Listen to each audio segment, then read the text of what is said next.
Welcome to the Dev and Gamer Podcast with K Mega 405, the Don KTR. All right. Yeah, What's happening? What's going on? that's how you know it's official Yeah, at that point, right? it's official. Yeah, because last week, I didn't know what was going on. I was over here just like, what? Yeah, So sometimes I like to keep you guessing, man. I see, I see, Nothing I wrong with see. that. Well, everybody, we're a little bit off because we usually do Devin the Gamer, every other week, but because Don's going to have engagements next week, we decided to want to go Can ahead we and just talk call it what about it it. is? It's my birthday. Oh, is that's what it is? It's my Okay, damn all right. birthday, man. February Well, 14th is the day where everyone else wants to ride on my coattails, try to score with their lady mm, on my damn birthday, mm, man. But yeah, mm. it's my birthday, so those prior engagements, visiting family, things along those lines. So we wanted to make sure we get one in, and then we'll give next week a break a little bit. And we're almost at that. What is it? We're at almost episode 40. We're getting there. We'll get Yeah, that. yeah. We'll get to episode 50 by This the end is of this year. So I'm excited. we So will. We so will. I am excited about that too. I'm very excited about that. Well, good deal. Good deal. Good deal. So are we on? Because I don't see us on. yeah, Wait. we're on. Oh, okay. Oh, so you must have did something else. Okay. Well, regardless, whatever the We're case on. may I be. tweeted everything out. Everything's good to go. Yobi's even in the chat saying What? hi. Oh my goodness. Well, then this got to be just me. I don't know what's happening. Hey man, as I'm long as your internet's getting I'm your lagging. mic through here, that's all I give a give a damn I'm about. lagging. I know I look crazy. I am tired as hell. It's just been, been me doing all types of stuff. You know what I'm saying? The back has been giving me a lot of problems. Me going visiting my mom and all this other stuff. But other than that, you know what? And then on top of that, I will have to make an announcement, gaming wise. I'm just getting old. That's what the hell it is. But got to make an announcement. This is why I'm tired. This is why I'm really tired. Because Why are you really tired? I stayed up until 7:30 playing. Well, I should say 6 a.m. Okay. Uh, I was about to because I make was fun at, of you if you said 7 p.m. I'm like, that's not like you. no. Because I was trying to finish Yakuza 0, and I should have been done like 3 hours ago. 3 hours beforehand. Yeah. But I ran into a crazy situation where I got to the last boss, right? Okay. And I didn't restock what I needed for the final battle. Oh, so do you get yourself stuck on this endless loop where you couldn't restock? Yes. And then you have to keep battling them, and then you're like, there's no turning back. I have to just get better. Yeah. All right. Yeah. And so then I did that for about an hour and a half. I gotcha. Of just fighting dude. And then it just came to the realization, like, this dude is bad to the bone. I'm playing on the hardest difficulty. It's not going to happen. I got to start over from the part where it says, the point of no return. So 3 hours. So I had to go through all of that stuff again. And then eventually, now the other character, everything was already set up. I had him all built up. He went through, took care of business. But then when it got to the very last last fight on the boat, man, I was trying. I was like, man, I do not feel like going back. I could get done, post that I'm done, and go to bed. Nope, didn't happen. So I caught myself staying up until about 11. I stayed up all night until 11. But sometimes when you have an eye on the prize and you just want to get it done, you want to get it done, right? You don't want to leave something like hanging and say, hey, like, hey, maybe I'll get to it later or whatever. You want to see it to completion. Mm-hmm. So I can relate to that. Sometimes I have to tell myself no. You know what I mean? But no, I'm glad that you finished it. I know it's a series that you've been wanting to get to. Yeah, and so now I understand what I was playing back on the PlayStation 3. It had nothing to do with what was going on in the story. So what do you mean? When I said that so there was the one that I played on the PlayStation 3 was about samurais, and they were in like feudal Japan, and they would fight with swords, and they were in the old school garb, and so it was completely different from whatever else that I played. Like, so that's why I was like, I'm trying to understand the tie-in from being this far back in this era in Japan to now. Yeah, well, the grudges go that far modern. back. I know that.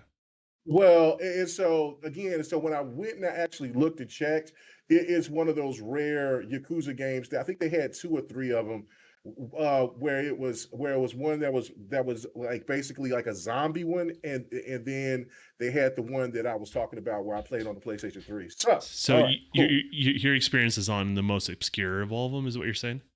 Right, like like I looked I looked and I said, oh man, I said, well maybe if I still had a PlayStation 3, I would go ahead and I would try to copy it. It was $100, and I was like, Yeah, I okay, gotcha. no, yeah, I traded it in for something else at GameStop. Another reason why GameStop is, oh Man, aren't Lord, you go so back and look at the photo. glad that you're not trading games back and forth anymore? Oh Like, my God, I am ecstatic about that. I you, am so you, you ecstatic. know, it's one of those things like you take it away. Yes, I get how people get frustrated with not having that option, but the Mhm. harsh reality, it's for your own good, right? Like you, Yeah. you own those licenses.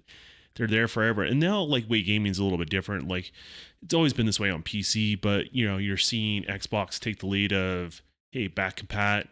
Sony's starting to acknowledge all that stuff too as well. And I wouldn't be surprised Sony makes their games back-compat on the latest PlayStation. Well, I think that's yeah, definitely no, heavily in the works in regards to that.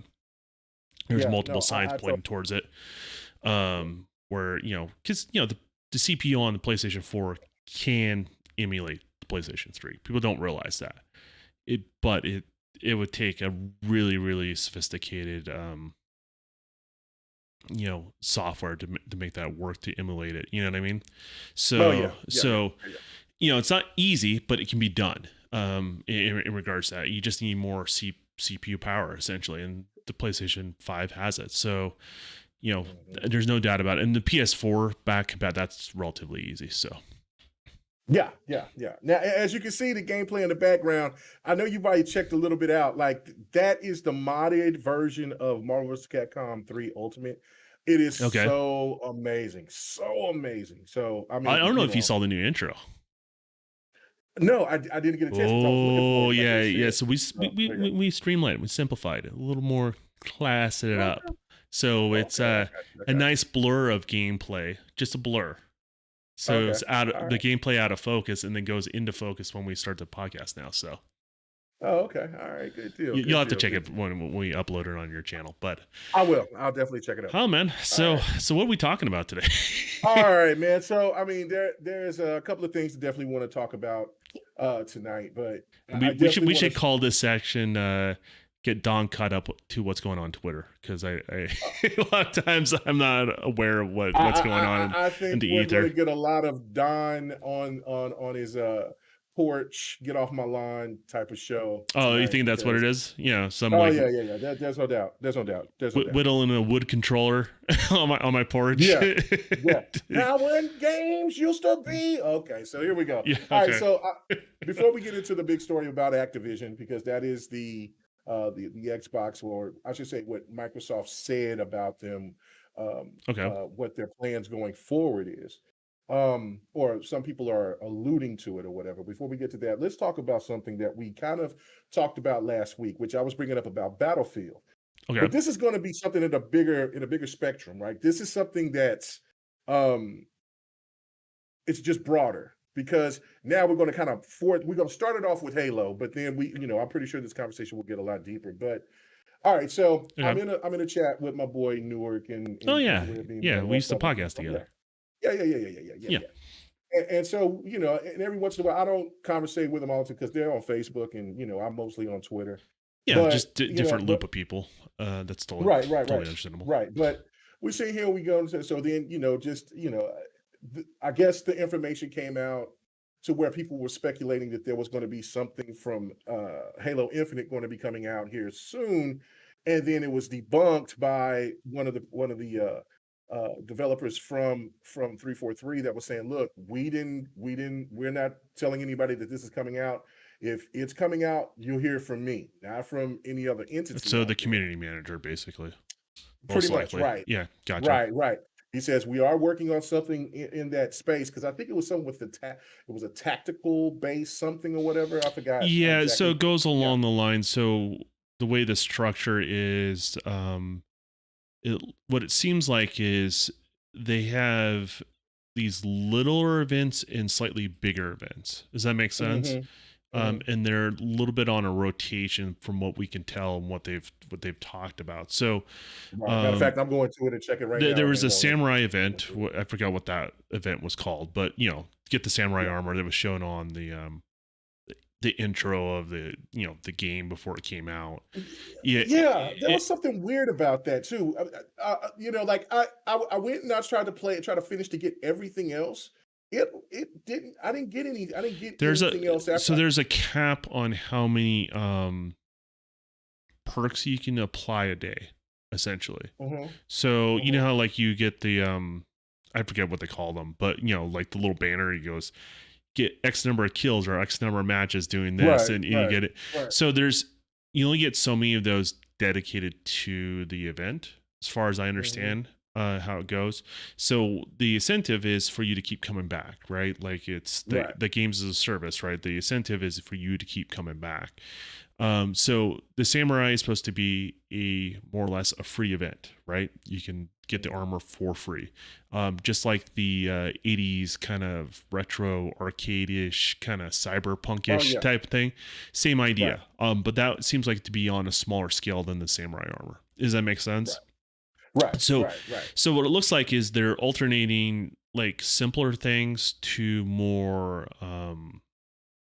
bigger events, and it's on a rotation, right? And so it's kind of off on to incentivize people to play along with the standard season pack that you pay for, right? So that's kind of how it's for now, being, what is it, February of 2022 right now. That's how it's currently structured. So, there was an ops event or something like that. There was something along the tactical ops or something along those lines. Ops, that's what it's called. And what people are doing is they're data mining the game, essentially. They're finding the files. And it's much easier when it's on PC for them to be able to do that. And so a lot of times stuff has to be on your hardware for people to have access to it, essentially, down the road. So they want to make sure it's on there, make sure it's not, breaking the game, not doing anything weird bugs that they're unperceived, right? And then boom, they release it from there. So it's a little harder to keep that stuff a secret in what's going on there. But who knows? It might be 3 months from now. It might be a week from now. I don't really know. But a lot of the community speculates. And so they're trying to figure out this kind of how the game's going to be structured, how they're going to release products. And because, the game's a little bit starving for unlocks and DLC, it's light on that department compared to other Halos. So. Right. All right. So this is my question, right? Okay. Like, well, it's not so much my question, but it's the point that I want to make, and then it does kind of turn to a question. Okay. So Newark was basically going crazy about it. Like, this, I'm tired of 343 messing up and doing all this and whatever. And I'm like, oh, hold on, wait a minute, pump the brakes. So he's coming from a place of passion. He's upset. He's upset. A feeling of broken promises, that sort of thing. Is that what I'm hearing? Okay. Right. Because of the fact of what you're talking about, the lack of not modes, because they have modes, but like new maps, and like where, like for him, he was insanely good at Breakout. Yeah.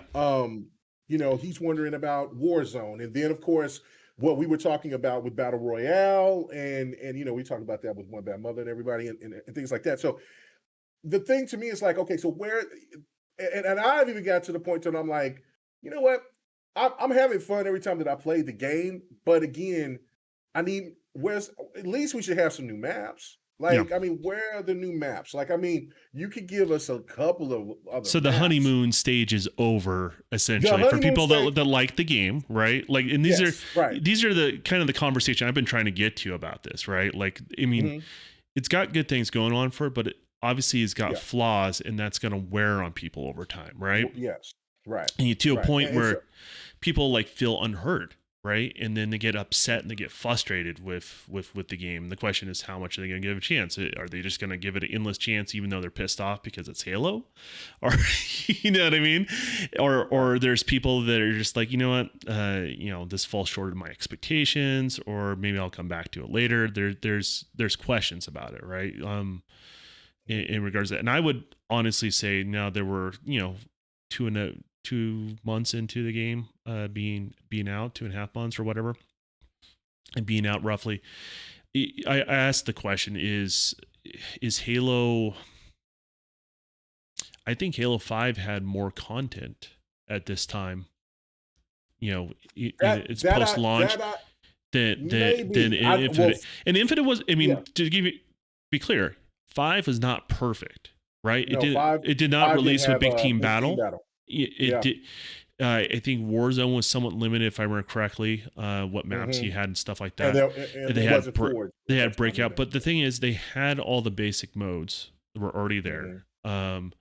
The competitive side was already there. Breakout was already there, and it was, and then all the DLC, or not DLC, but just the unlocks were there. So like when they start releasing additional DLC that was, free with the game, whatever it may be, you were already unlocking stuff. Does that make sense? Like you didn't run out of stuff to unlock. You were still progressing in the game, and then they did stuff like the pizza skin and, that sort of stuff. And they did like a hype trailer for that. Infinite is not in that state of release. In regards to that. And I think they took a hard turn on what they originally were going to do with Infinite, and that kind of messed up a lot of stuff. I mean, to give, I'm critical of 343, but I also think, part of the goal was to have like all these things you do to unlock stuff that was all funneled into one playlist, essentially, right? And so it forced you to play these different game modes, but these things that would trigger your unlocks or your progression into the season pass, it was natural, right? Like you didn't have to go search for it, right? You didn't have to drag your fire team into, let's say, a Fiesta match, right? You just played, essentially. Like there's going to be 3 modes. There's going to be the special event. I honestly think kind of the more casual group, and then there was the competitive crowd. That's originally, I think, how it was structured. And all the unlocks and everything was tied to that, and the progression system, the whole thing. And that didn't fly well because I think people wanted to do certain game modes. Does that make sense? And so, it goes along the same theory. I did actually a YouTube video about this, right? Where if you take away something from a gamer, it never gets received very well. Does that make sense? It always got to be an additive type situation. Oh yeah. And you have to meet what the earlier expectations, the precursor to, in this case, in like a sequel, you have to meet those expectations, what came out before it, right? Like the gamer's going to expect you to have better graphics or have a better story or even better sound, right? But if you're shy on the modes, and Halo's always been rich on content, right? But you shy on what the modes are launched every game after every game, people are going to start losing confidence in your product, and that you only get so much goodwill, and every game gets a different amount of goodwill. You know what I mean? So yeah, thank you, Yobi. Really do appreciate it. Thank you, Yobi. How we sound, man? I got a new mic here for you, just so you can hear my voice in a smoother context. Yeah. But no, for me, it's like, I mean, I'm in that. Look, I know life did from when they released the game on the 15th of November until January, the early part of January. You went hard on the paint pretty early on. I went hard. I was already maxed at 100. Like middle of December. Like, I mean, I just couldn't get enough. I was just like, oh my God, this is so exciting. I love it. Not to derail this. Is this the is this girl from Assassin's Creed, the one with like the Cheeto hair? Oh yeah. That's man. She looks like she's got hot Cheeto hair, man. Boy, that girl right there, she thick Mm-hmm. too. Boy, boy, boy. That Mm-hmm. one, I like. Yeah, I was Reminds like, me of my wife a okay, little, so watch it. yeah. So, but no, well, and she's tall too. So Oh I, no, you know, what I'm saying, I my was wife like, don't got height. That's yeah, because she's as tall as Eivor. So because okay. if you notice, once I beat the game, I played with female Eivor, which I really enjoyed. I liked her a lot. But then when I got to the end, it felt kind of weird because she had because at the end they had that relationship with Eivor's brother's wife. Yeah. And so I was like, okay, you know what? It's all good. And I like that. But then you know what? Let me go ahead and play these DLCs as the male Eivor. And so so I was like, you know what? I think I might try to do that, like mix it up like that. Play as the female. I have a feeling and this then play as the game male. did I better like that. with the male character, and then the previous game did better with the female character. Oh yeah, by far Odyssey. Odyssey. Cassandra was a much more solid than, character, and I feel like on this one, like the male character played the Viking character. Doesn't mean you can't do the other one. That's fine. Whatever. No. But I did like the female Eivor because some of the things fit the way that I wanted it to, the way that I was anticipating to. But I will say, yeah, I think playing as the male Eivor was probably the better character overall. Because he just it fits, and especially because when I was playing with him with the DLCs, I was like, oh yeah, I do like this character a lot. So yeah. I don't know. So I dug them both. But anyway, back to the topic. So like with me with Halo, it's like, all right, we'll just wait because we have this. They have this expectation of when they're going to drop something, and then they come out and they say they're going to delay it, right? And remember, we've had this discussion, and you know, we went back and forth about it, and I was saying the only reason why Halo is going to get a pass other than other shooters or other games is because they're doing something new. And I said, now, yeah, of New course, in we which see way? people that What way? Just make sure I'm following you correctly. Okay, so like with the multiplayer aspect of what they're doing, and then like just with the story, You're the saying campaign, because it's free to play? Is that what it is? it's free to play. That gives them a little bit of grace yeah, period. I think with certain audiences, yeah. there's truth to that, but not all audiences. That's for Well, sure. no. There's people out there that's definitely going to, regardless, it doesn't matter what kind of new way that they want to try to present something to the fan base. They're not going to care either way. But I mean, there's some people just that feel spend $60 on the campaign. That's the same as they did previous generation, right? On Halo 5. well, true. Yeah, But does that make sense? So you can slap the free to play on there for just the multiplayer, but for the big audience that buys the game or gets it through Game Pass or buys the game, I don't think they're going to look through the free to play lens, right? It's the people that don't spend any money. They'll look at it the free to play lens. That's where I disagree. I think that's where I feel that where people will give it a pass is because of the free to play and the Game Pass aspect. Well, Game Pass helps. I mean, because you're not investing as much money, right? Right. You're not investing. No, I totally get it, and I get it. Free to play definitely helps, but I think I would say over the majority of the Halo community buys the game. Mm-hmm. Oh yeah, no, that's the majority doubt. As it stands right now. Now, will that be the majority 2 or 3 years from now? I don't know. It could be flipped, right? At that point, but at least as it stands right now, majority of them at least buy the game. So, well, and really that's what I'm saying. Like to me, because if for some people they would rather just have Game Pass. And then maybe eventually, like when Halo, the campaign drops to however much, that is going to be, say like they'll have a sale, it'll be $25 or something like that. Then there'll be people that will buy it. But I think that's the reason why people were like, okay, you know what? I'm pissed off at this because there's not the content that I was expecting at this point in time. But you know what? It's free to play. And Halo is doing something, 343 is doing something with Halo that has never been done before. On top of that, then is Game Pass. Now, for the people who paid $60, then they might have a different type of legitimate right.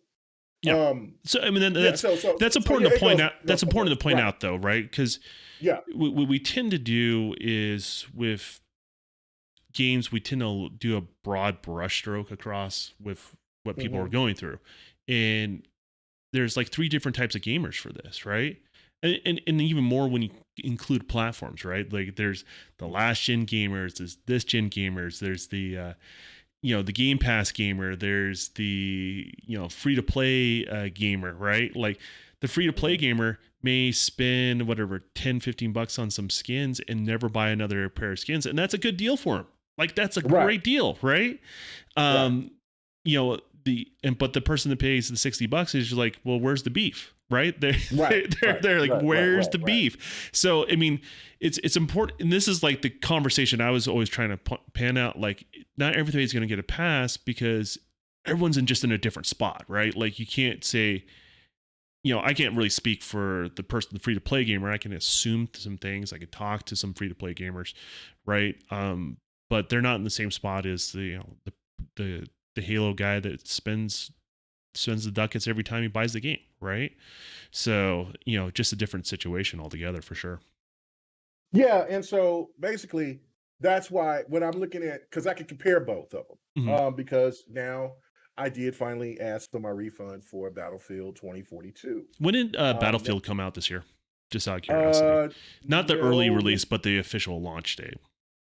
I think November 13th or something like that. October, November. Okay. It was right around when whatchamacallit came out. Horizon came out, right at the same time. Okay, gotcha. Yeah.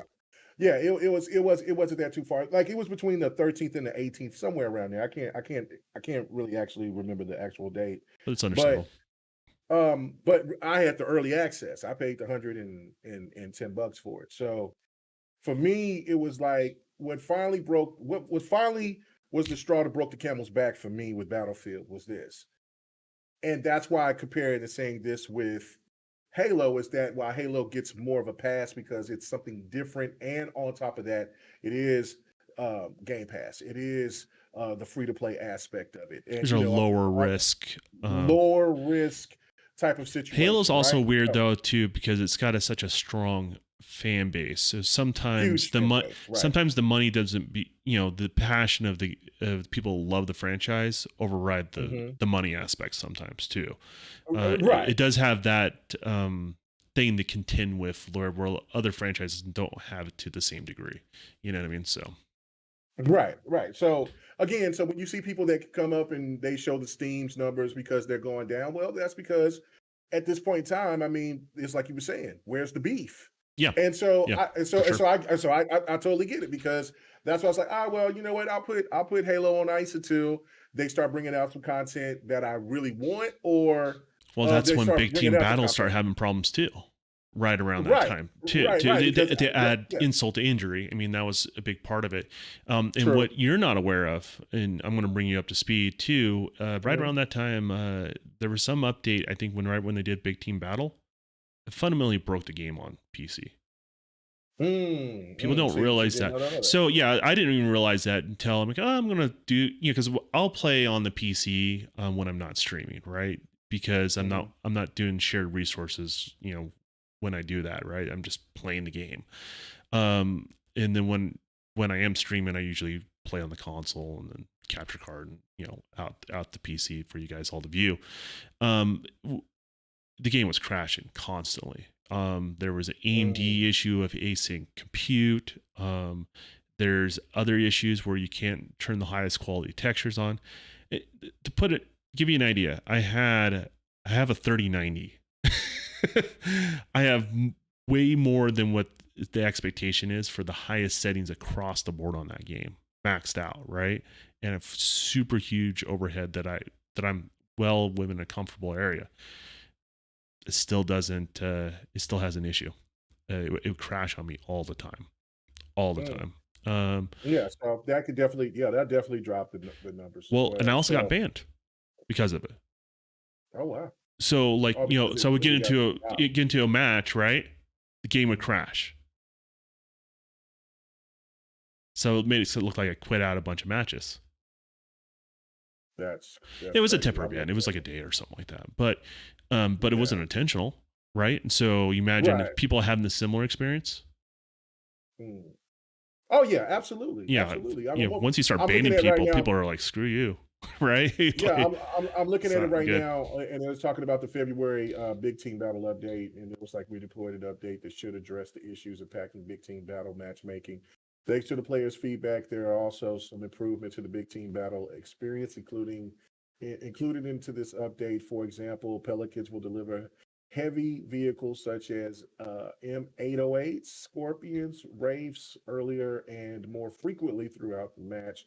Additionally, players should always be able to identify members of their fire team in game. It was like a jump back into the epic 12v12 action with these updates and enjoy the variety of exciting modes on a large scale maps, which that's great and that's good because they should have done that. Like he was saying when we talked about this last week, and just other teams, just when we just playing some games together, is that look like they should have had people there to pay attention to this stuff. Now, I know that there's people. It's not a well executed launch, right? Like a planned launch for No, games.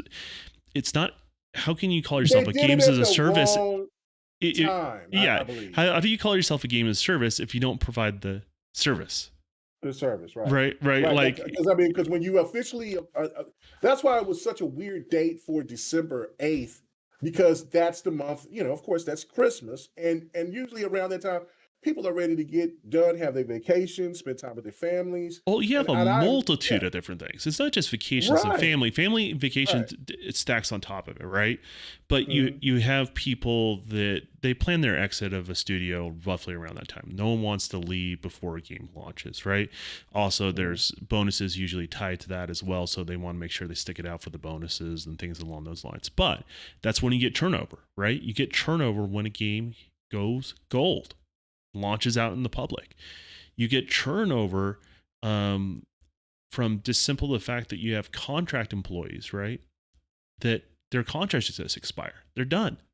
Does that make sense? They moved on. Oh yeah, They oh signed yeah. off on other contracts. It's nothing personal against 343. They got to eat. So they moved on, right? And then you have everyone else that's still there that still has to keep, grease on the skids.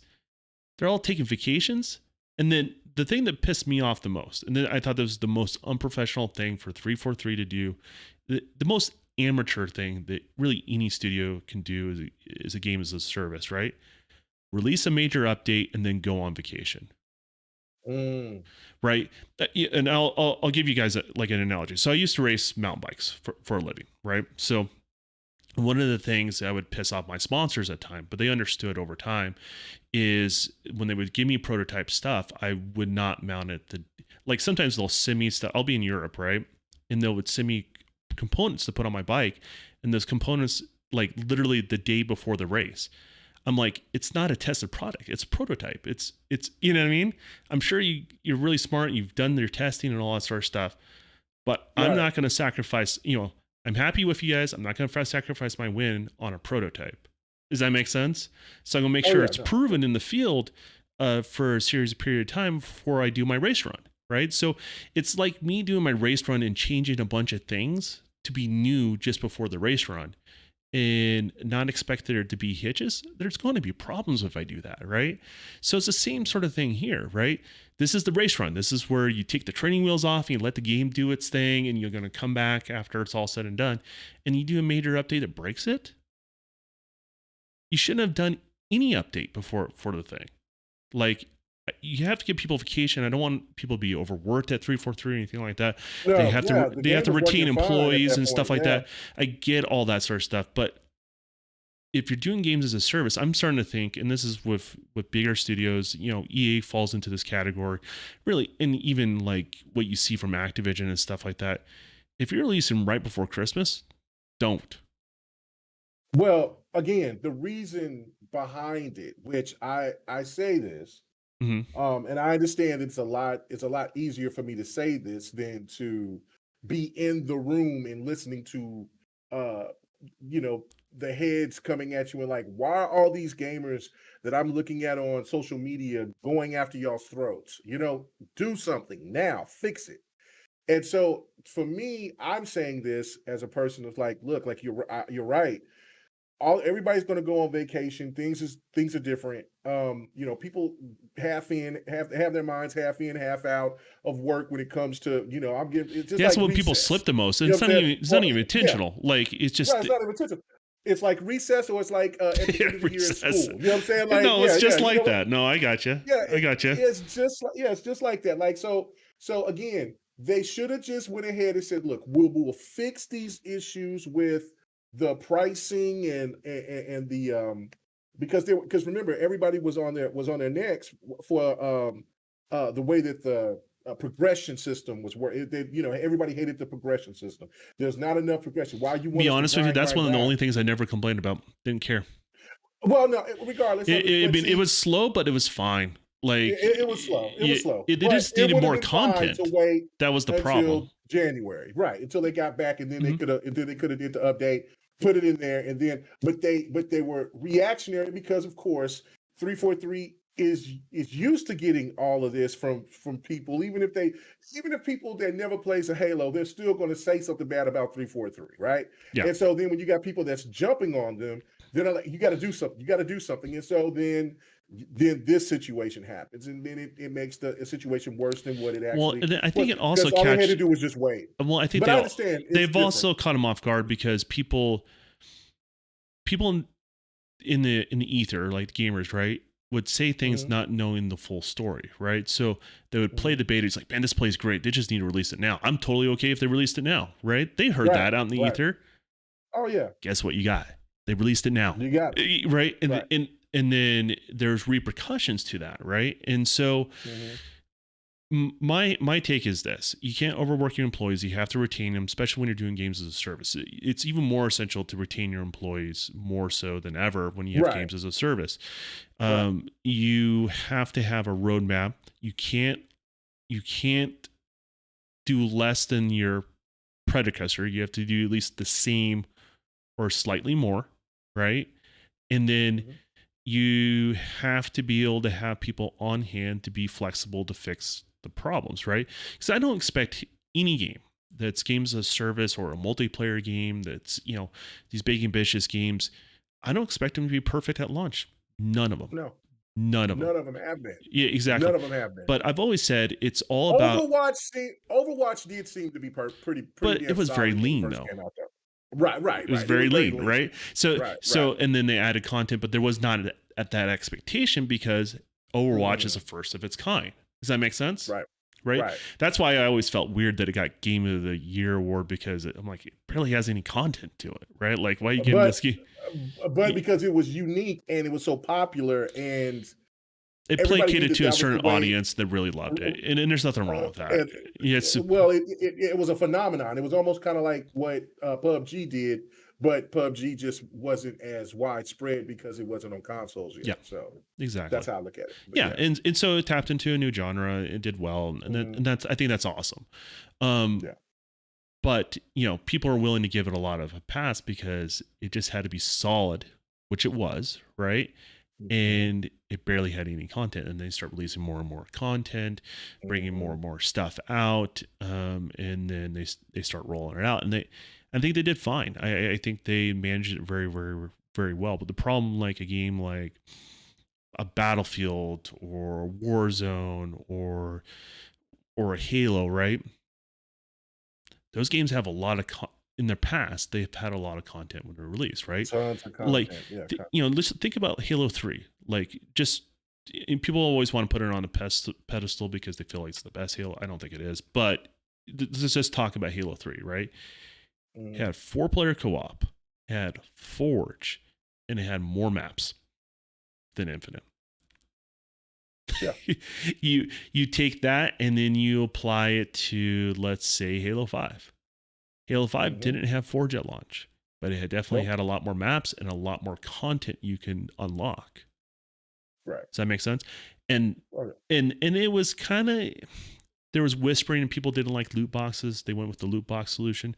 I still think that loot box solution with that game is their perfect. Yeah, I think it's their best games as a service.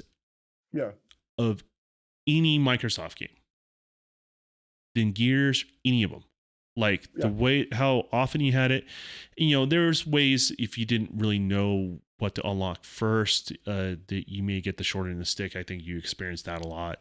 But it's because you caught later on, right? And then once you kind of caught on, you're able to progress and continue to get stuff. So yeah, it's and I don't fault like these companies trying to make more money. I actually encourage that benefits me, right? Like as somebody that creates the art side of this sort of stuff and more need for those type of content on games, that just makes me more valuable as somebody that works in the industry.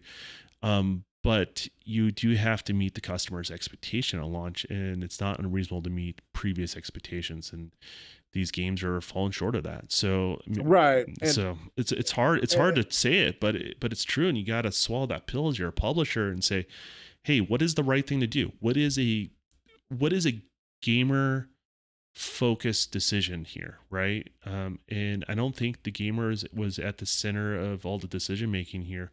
Some gamers were, but not all the different aspects that make up, in this case, Halo's franchise. And I would say even when we're talking about Battlefield's fan base as well. So.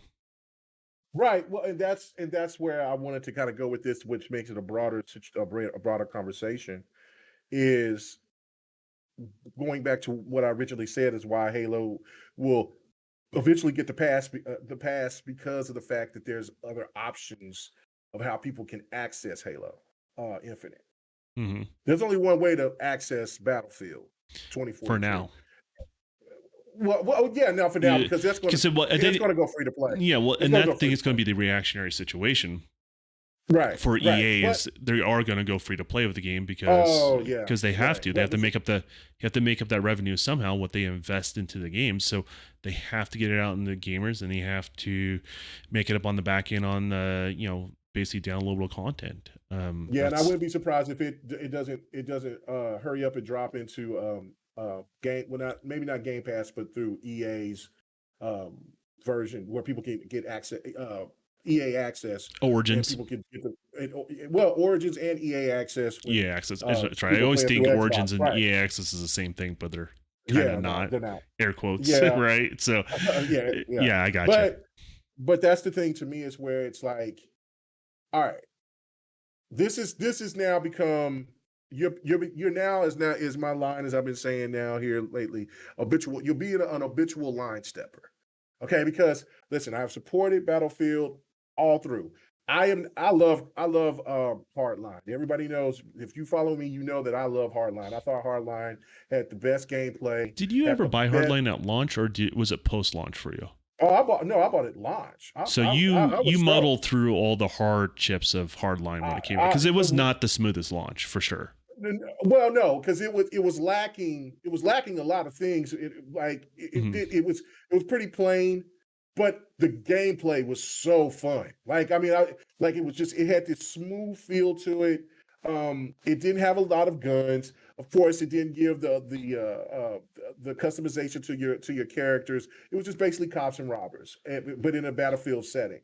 Yeah. So I was cool with it. You had plenty of maps. You had, you know what I'm saying, but graphically it didn't look nowhere as good to Battlefield 4, but it just was something about that game that I love. And then when they did bring out their DLCs, they have some of the best maps I've ever played in any shooter, in my opinion. I mean, you know what I'm saying? That I love their maps. And then of course, now people don't have access to those maps because now they don't no longer they shut that one studio down that did work on Hardline. And so for some weird, odd reason, those maps aren't available. I guess like I said, the main thing I wanted to point out is Hardline was notoriously known to be a rough launch, and you stuck through it through launch. As a fan of the franchise, this is you sticking with it. So go ahead. Right. Because it was still fun. It gave me. I had a lot of great fun moments, and then when they just kept making, I was like, oh my God, this is what I'm talking about, right? So I'm cool with that. Battlefield 1, I loved Battlefield 1. It's just that it got stale after about a year and a half playing it consistently. It's because of the fact that it's World War One weapons. You know what I'm saying? It's not like, it's not the first iteration in that space, even though the gameplay right. was good. Yeah, I remember playing it too, Yeah. like on Yeah. last gen. So, and Mhm. I remember playing with a lot of the gaming community and stuff like that. It was a lot of fun. We had parties where I think we were maxing out the Xbox Live Party options Yeah, at the we time. were. Yeah. Just as Yeah. Xbox expanded it, it was Yeah. like it Yeah. was like listening through it's like trying to drink through a fire hose. It was pretty hard to follow what was going on for sure. So Right. And so then you go back to you go back to let's go even go back to Battlefield 4 when it switched over to the new consoles. mhm. I enjoyed it, but I was not expecting to see how that game actually was visioned on the Xbox One or the PlayStation 4 until it actually started working. And when I knew something was wrong because I wanted to get it, but I couldn't afford it at the time. So I was like, man. So I went to GameStop. I seen Battlefield 4, a whole bunch of Battlefield 4s at GameStop for like $20, $25, I believe. It was like $27 or whatever. I'm Mhm. like, what?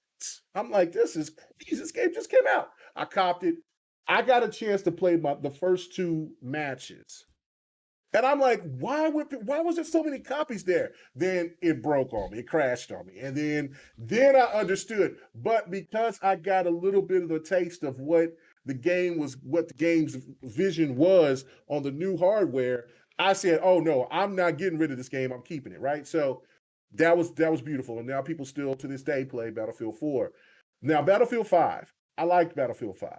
But That's the the most one recent one right now, right? Right, Okay. right. That's the well, better 2042 is the one that came out here recently, but Battlefield 5, it had all that controversy because people was talking about, well, they're sending this whole everybody started talking about woke culture around that time. And then they saw a woman that's in World War II. She's fighting. It was a trailer that had nothing to do with anything that was in the game. It was just supposed to be a trailer that was supposed to be really cool, but it caused a whole bunch of backlash.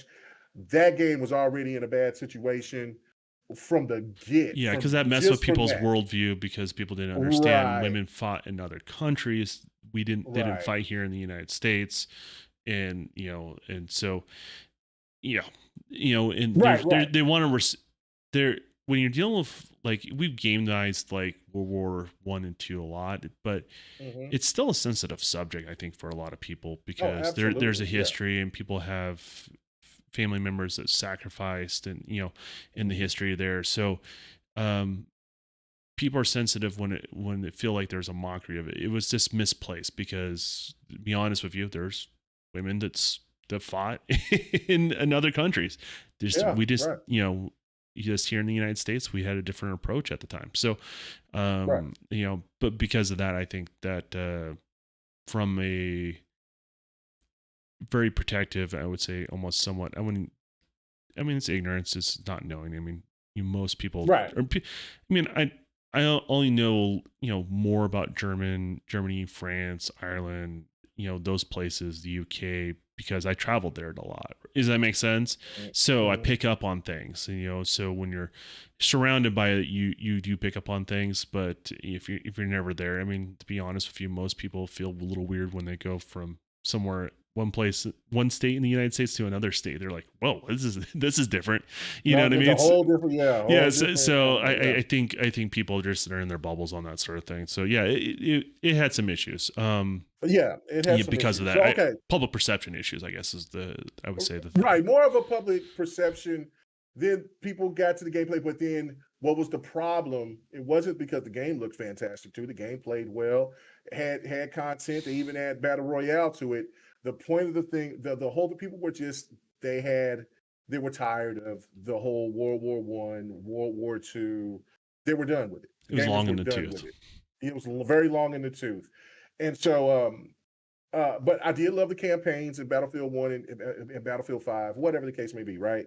But here we come to 2042.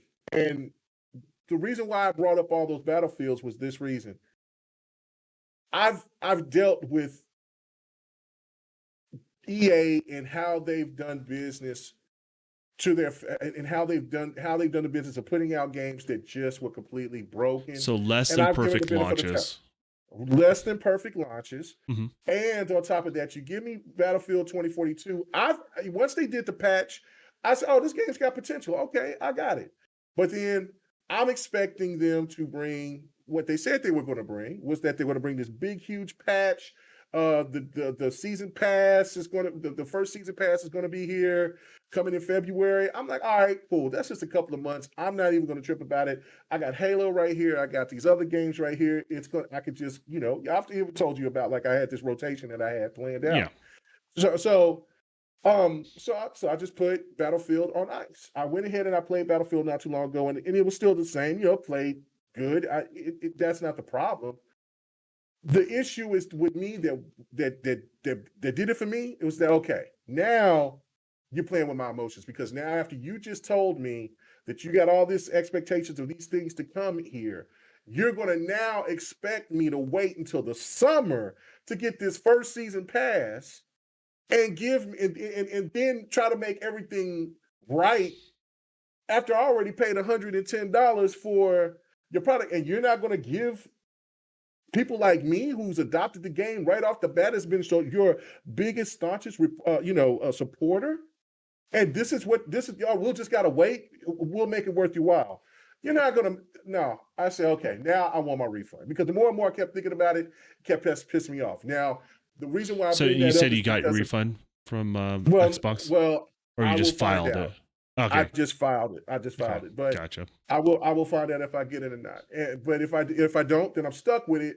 But I'm not going to play it until then, and then I'm just going to be more salty about it. So I look at this as a situation with Halo. Like, they could definitely get into that same space, but they get that pass. There's other games. I think out here for where some people they're in that space though.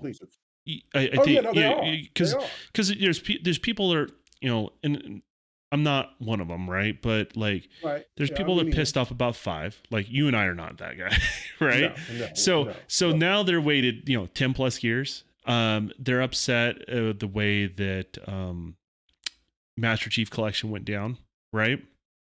Now it's working fine, but like, people have those bad memories, right? Most of them have more bad memories of Master Chief Collection than not. But Master Chief Collection allowed them to tap into that PC gamer crowd, and I think that's done really well for them in regards to that. So, yeah, I don't know. Like, the question is, Halo was going to be fine to me, because they're going to have content all through the year. Well, it's not an issue. Story mode. It's not, you don't want fine. You want good, right? Right. So that's what I'm saying is, like, yeah, you may piss off some customers along the way if you do the best you possibly can, right? Right. But they're not doing the best they possibly can. So there's customers that are leaving on the table because of it. In regards to Battlefield's going through the same thing. And I guess the biggest question, there's. Well, I say Battlefield's in a way worse spot. Well, yeah, I got you. I got you, but it just depends on the gamer, depends on the perspective, right? Like, I try to look at it from all perspectives. There's some people that don't care, right? The question is, how long, if you're doing games as a service and you're doing like a season pass type model, how long till you get your first season drop? What's the appropriate amount of time? What's the appropriate amount of time for typical launch issues, right? And does Sony and both Microsoft, I would say even Nintendo, do they have to start looking at their refund policies and doing something different for games as a service?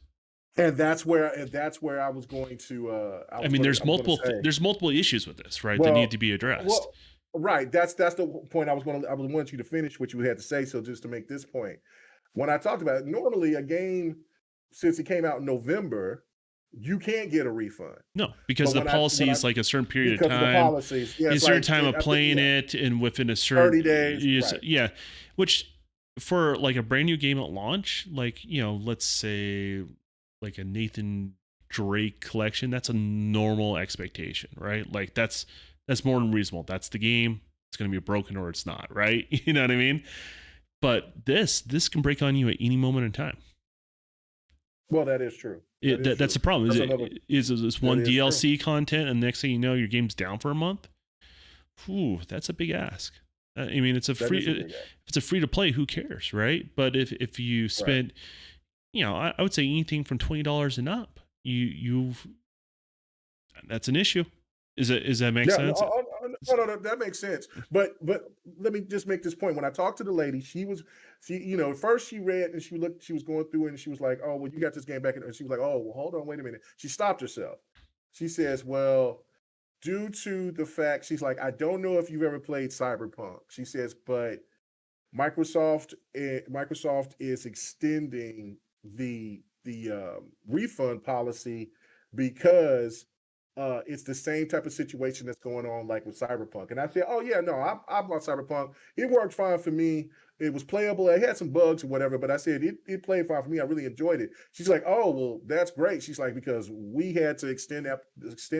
And she says, and unfortunately, it's the same thing. Looks like it's happening with Battlefield 2042. She says, we have been getting calls every day for the last month about refunds, and so Microsoft definitely extended it. So I'll find out here hopefully within by the end of the week. And understand from a case by case basis is where they're currently at right now. Right. But this stuff's going to keep happening, though. It's very problematic. And I would say this, and I'm going to piss off a lot of publishers saying this shit, but I'll pay for my own game to be made. I don't care. So I think Microsoft and Sony should hold the money out for paying them a lot longer too. Yobi asked you, was you acquired, by the way? No.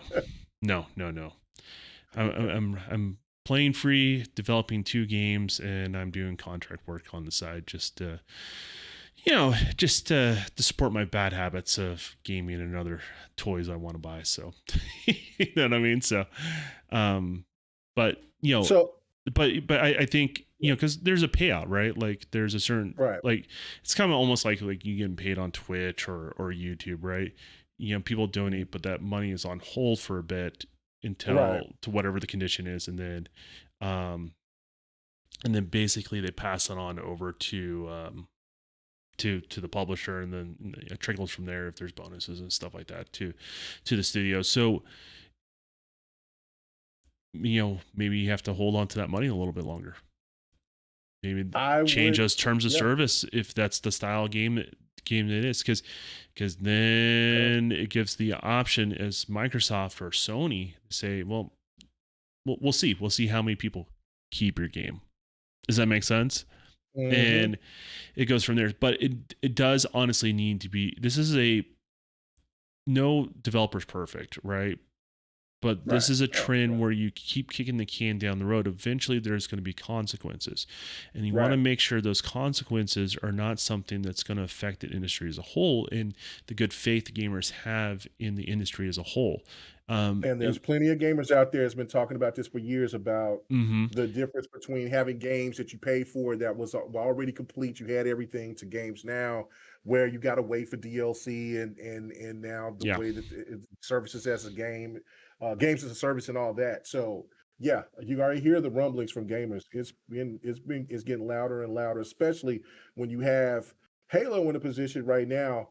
They're not knee deep in it yet. But if they keep on talking about delays, they're going to be really in the thick of shit. And it doesn't really matter if they're free to play or not, because the Halo fan base wants content that they've had before. And even we've had this discussion, like, oh, well, Battle Royale. No. Hell with Battle Royale right now. Give me Warzone. Give me some of the stuff to give me more maps. Give me the stuff that I need, because I don't care about Battle Royale. You know what I'm saying? I'll play it every once in a while with you guys, but I don't give 2 damns about it like that. I want, give me the other stuff. And if you don't give me Warzone, then make sure that the option to do things within Forge is there, so I can have so somebody can make a version of Warzone for my liking, or Breakout or something like that, because to me, we want to jump ahead and do this, Right now, while you don't have everything else, then you're going to get me pissed off as a game. Have you heard about the that's 152 people that got 152 in Halo 5 and are now pissed off? No, I didn't hear about that. What was that? So like you got special armor if you got 152 and weapon coatings and stuff like that. Yeah. Well, we was trying to get there. Yeah. Guess what?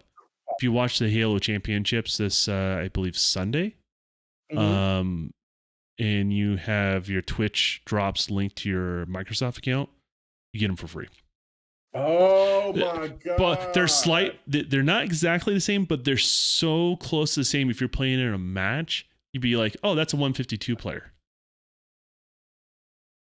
Oh, ouch! So it's stuff like that too. Like, you gotta have content. I get it. You have to have continuous content to get people excited, doing all this sort of stuff. But yeah, question for both. Do you think we will ever get a past investor getting involved into the game development, developing of games, like an investor we want to see return on investment? I feel like devs are suffering from the backlash of rush and heavy buggy games. Yeah, I think a lot of those investors are still around. I think they're they're a lot of evolved into what we're getting today. So I guess the question, the thing I always try to direct is, okay, I know things are not going to be perfect. I know what you're working with, right? The question is, gamers need to start having the conversation. It's not all or nothing, right? You have to like at least have an understanding and meet to a middle ground. But the question is, how much content should you be getting for what you purchased, right? Right. And I have my answers, right? I've already posted that on the previous on my YouTube channel of what I feel about Halo, and that I think applies to Battlefield, applies to really any other game, because from a principle perspective, you always have to release with the amount of content you originally had. You have to be on the ball of polishing and getting it to work as stable as possible and quickly as possible to take care of those gamers, so you don't to retain as much of the audience, so you don't lose it. Because gamers have given you money because of good faith, and you shouldn't be releasing products in a time frame that's just too early when you don't have DLC down the road, right? Like, you're promising additional content. You can't starve your customer base for that. So hi there, Snaps. I see you in the chat too. So yeah, it's, that's my take on it in regards to that, but every gamer needs to have their own take on it. My take's not the answer for everybody, right? And I don't want to speak for other gamers. I just want to, say, hey, let's start the conversation. What do you guys think is reasonable? What would retain you as a customer, right? Knowing that games are not going to be perfect, and where can we go from here? Because I want to see gaming to be profitable as much as possible. As much as, I'm hard on publishers, I want to see them profitable too, because the more money they have, the more risk they take on people like myself and other developers, and more products that we guys get out there to the market for different audiences. There's a lot of different audiences out there. So, that's just kind of my take on it. It is a very, I try to be reasonable, but other gamers, like, don't let it get to the point where, like, you're so mad.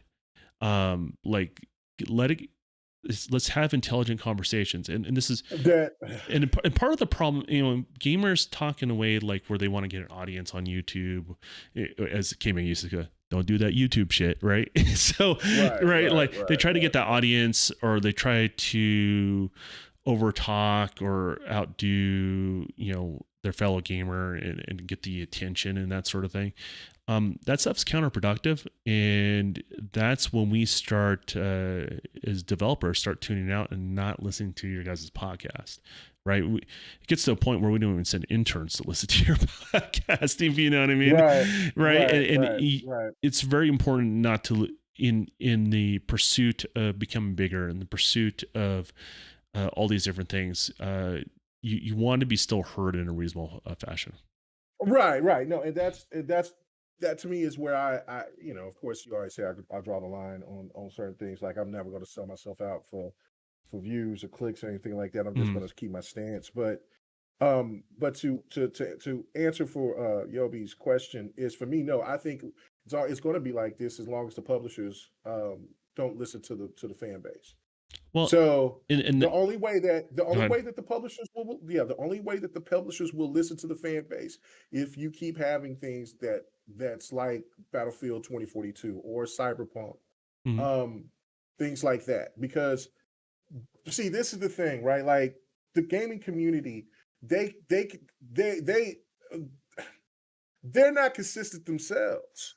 Like we got people that will sit here and talk about microtransactions, DLC, and why this is bad and how this is bad and blah blah blah. But then when their favorite game comes out, and I guarantee you, let's just say Elden Ring is going to be coming out here, and they talk about, well, man, you could pay this $100, or they could wait, and then they could charge you for DLC going forward in the next 6 months. What do you think those people are going to do? They're going to buy for that DLC, but then yet they were talking and complaining and bitching about DLC for other games that they're not particularly fond of.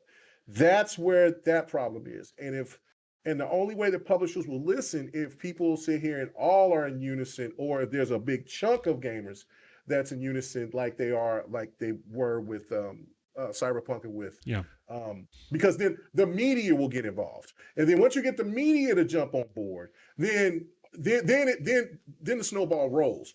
So as long as the publishers are the ones that are to me at fault the most, because I can't think of myself I can't say for myself think to myself that a developer would come to somebody like, man, we got to get this game out of here. Just to be clear, people were confused which one was Dawn, which one was K Mega. Huh? What happened? People were confused which one was Dawn, which one was K Mega. K Mega's a skinny white guy. Anyway, so I'm the Don. Anyway, so anyway, my gosh, your son almost looks like more my son than yours. I know, right? Take that for whatever it's worth. Take it for whatever it's worth. Yeah. So what's up, Snaps? But your daughter's definitely your daughter. There's no doubt about that, though. So my son too. Everybody, people say that, I've got plenty of people say they see the resemblance. The only thing, he's just really light skinned. Both of my kids are really light skinned. He has the same jawline as me. So you know what I'm saying? I mean, that's that was that white blood trying to force through, but yeah, it's potent. Yeah, that's for sure. For sure. But the black jeans are strong, boy. They're strong. So anyway, so or I should say black and native jeans. Because I'm a mutt. I don't even know what I'm a mutt too. Like just to be clear, I mean, I can tell people in the same sentence that I have Viking heritage and also I'm Turkish, right? Like I'm all over the place as far as all that stuff goes. Yeah. I think, and then here sometime probably in the 2 weeks he'll come and he says, Mega, you know what? When I was on vacation, I found out that I'm part Russian. So, and that would explain the high pain tolerance. That's for sure. So yeah. And the reason why he doesn't drink, but he got vodka in his veins. Who knows? but why does his blood don't freeze? Because it's vodka. Don't worry about it. Vodka. Anyway. But yeah, no, that to me is where the line that's where it stops right there. The publisher. Yeah.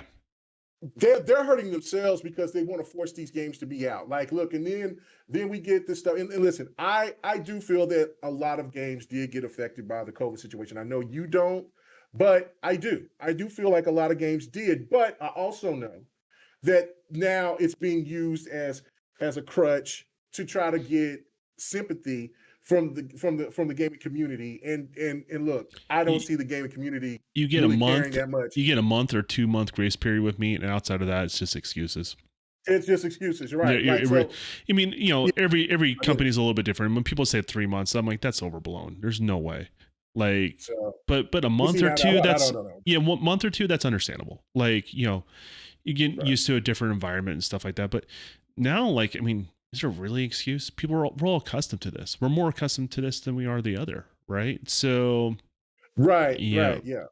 I mean, And that's Sony's unfortunate. hiring, for example, Sony right now is hiring more or less they're building an art studio to work across all their different studios, essentially, right? So they'll work on Horizons, they'll work on God of War franchise, they'll work on anything Naughty Dog's doing, right? And they're not associated with any one of those studios in the sense of they're owned by the studios or employees of the studios. They're employees by Sony, and they're just like this extensive art team that works across all their franchises. That whole job description that I was asked to basically apply for, it's all remote. No one's working in the same office. Like even with what's planning on no, it's a permanent remote position. Occasionally you may have to go into a studio or something like that, just to do meetings, in person, because there is an aspect of that doesn't translate over, video essentially. But for the most part, that's kind of where they're going. Yeah. So it's unfortunate. Yeah. So we need to move on. But yeah, it's like I said, it was a broader situation. I know that gamers keep bringing up the fact of, well, games where I paid this price and then I got what I got. Well, you know what? I'm not going that far. I'm not co-signing that. I'm just not, because I can remember going and playing certain games and or got lucky and rented those games and got to a certain spot and it was broken. And then you can play and there's no way to fix them. Right. There's no way to fix them. So there's always a double-edged sword on all that stuff. Right. Like, there's definitely benefits to it, but there's definitely cons to it as well. So when there was a problem, it was just, if it's badly balanced level, it stays that way forever. Right. So, it's difficult to have that thing. I don't like to swing in those extremes and that sort of thing. And the question is, what's the conversation? Put aside the gotcha points just for a little bit and say, hey, can we just have an intelligent conversation, because we're fighting amongst one another as gamers and we're all losing at the end of the day. And I think one of my biggest gripes and why I'm doing my YouTube channel and stuff like that is there's too much division between developers and gamers, right? Like a lot of these problems, they exist because there's too much of a gap there. Does that make sense? Well, there's too many. The loudest voices are the radicals that will cuss people out and say say the most vile, craziest things. And it makes it hard it makes it hard to find rational people, right? Or people to trust, or they may seem one way, but they end up becoming a different person once they have a little success under their belt or something like that, right? Which is human condition we're all have to fight against to some degree. But to me, I'm still interested in interacting with gamers, right? That's why I stream. I'm sure that's why you stream as well, right? Just that interaction from gamers, the people that just passionately love stuff, and let's get away from the gotcha moments in regards to that, and so we can have this genuine. We're talking about some gotcha moments here. Genuine conversations. Oh, gotcha moments. Okay, well let's keep it moving. I'm sure this is a subject that will come up again. I don't think this is something that's going to be learned overnight, and absolutely we'll go from there. So. Yeah. All right, so man, that God of War on PC is fantastic, bro. I bought it. I haven't played it yet though. My 2070 is that man makes me feel like I got some high quality stuff, man. That 2070 purring, boy. That 2070 is not a bad card. It's a really good card. No, it's not a bad card. But then what's crazy is that like I was like, you know what? Let's max it all out. Okay, yeah, it's like wait. Hold on now. Hold on, big boy. Listen. Now we know the little 2070 can do a little thing, but come on now. I'll tell you what though, when I max out the 3090 that I have, right? The room gets warm. Oh, bro, it gets warm. And I'm planning I'm building a new game room downstairs, right? So I'm actually working with the contractors. Like, we have to figure out airflow in this thing, before we finish up these walls, we had to figure out where air's coming in and where air's going out. Because if I don't have air circulating in here, I'm just gonna barbecue myself. Because I'm gonna add another PC to that room, right, for the racing sim. Oh yeah. So we have to get that figured out. You don't even need to turn on the heat, man. Yeah, we can figure that out. Good.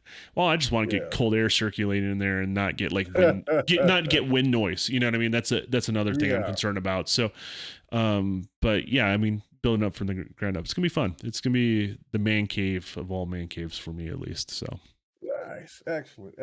All right, so let's talk about this Microsoft Activision situation.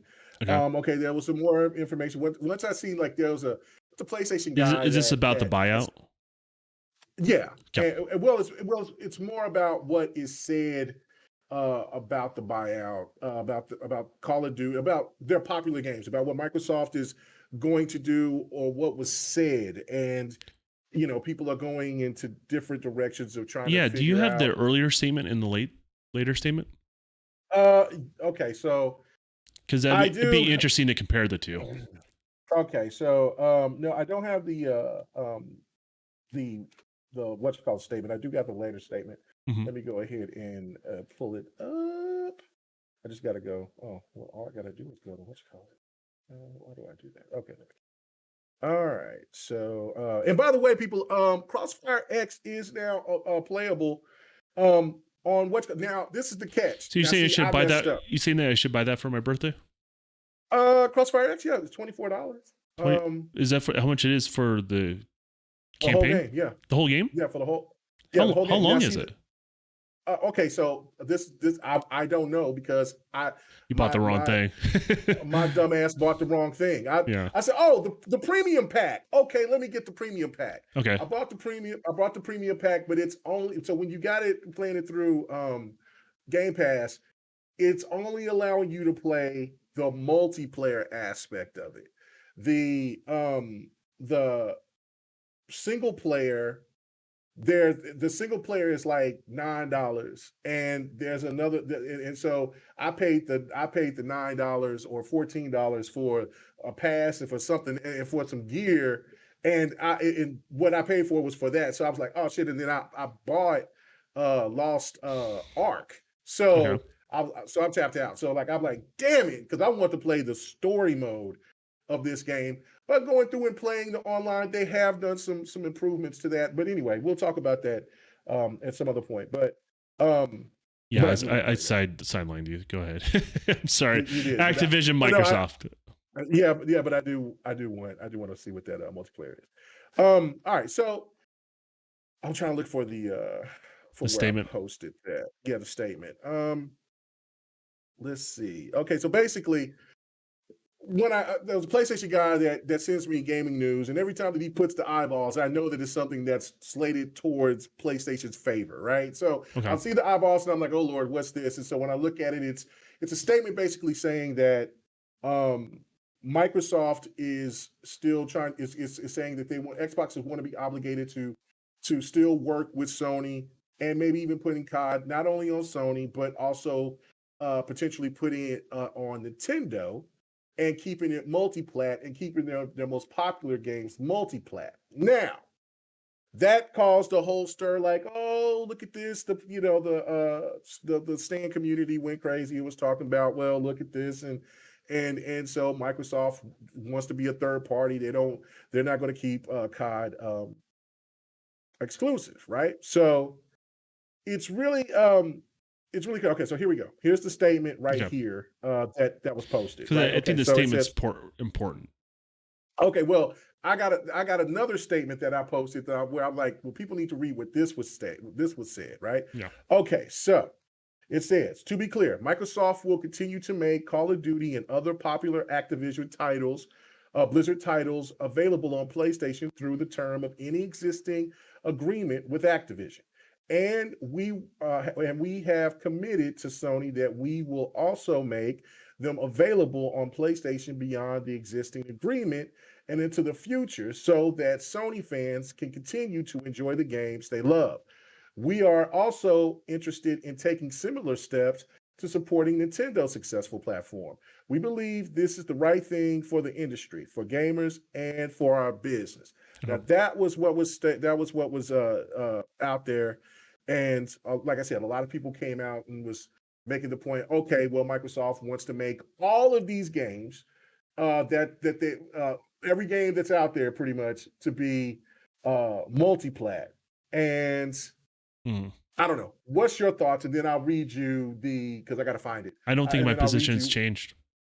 Okay, so what's that? So my position's always been this: anything that's a continuous contract or continuous game. And last time I think we talked about this, we talked about Warzone. I didn't understand that Warzone was like free to play and it was a continuous thing. So I misunderstood that. I don't play Warzone. I don't enjoy it that much, so I don't follow it that closely. But so that's a continuous game, so that will stick around, right? So that falls exactly what they said, right? And then DLCs, that'll follow exactly what they said, but they're not going to take off pre-existing games. That falls along the lines of what they said. But there's no promise after that they will continue to release new products, say like a new campaign or this. There's no obligation there, right? So they're basically saying the same thing but reworded, and then people are taking what they want out of that statement. Does that make sense? And interjecting along those lines. Now, it's all possible that Game Pass may come to PlayStation, and that will be the loophole. That's possible down the road. There's always a possibilities, but as it stands right now, I think they're gonna, they're just gonna play it just like they're gonna do the Bethesda deal in regards to that. So if it's a new product coming out, it's gonna go there. They're also going to give a little more creative freedom, I understand, to a lot of the studios. So that means less Call of Duties. I get to tell you that, guys. Less frequent in regards to that. So that was a new development since the last time we talked about it. So yeah, I just don't really think anything has changed from my earlier statement. Is if it's a continuous product, it will continue to be continuous. They'll continue to get those iterations. If they're going to follow through all their contracts, and once those contracts are up, then they're going to basically just release on their product. And then one loophole I see them being there is Game Pass being on other platforms, because that's something that Phil has said he's never stopped trying to do. And it's a way to force Game Pass onto other platforms that may be somewhat Game Pass hesitant, right? Or incentivize them to put Game Pass on if they're Game Pass hesitant.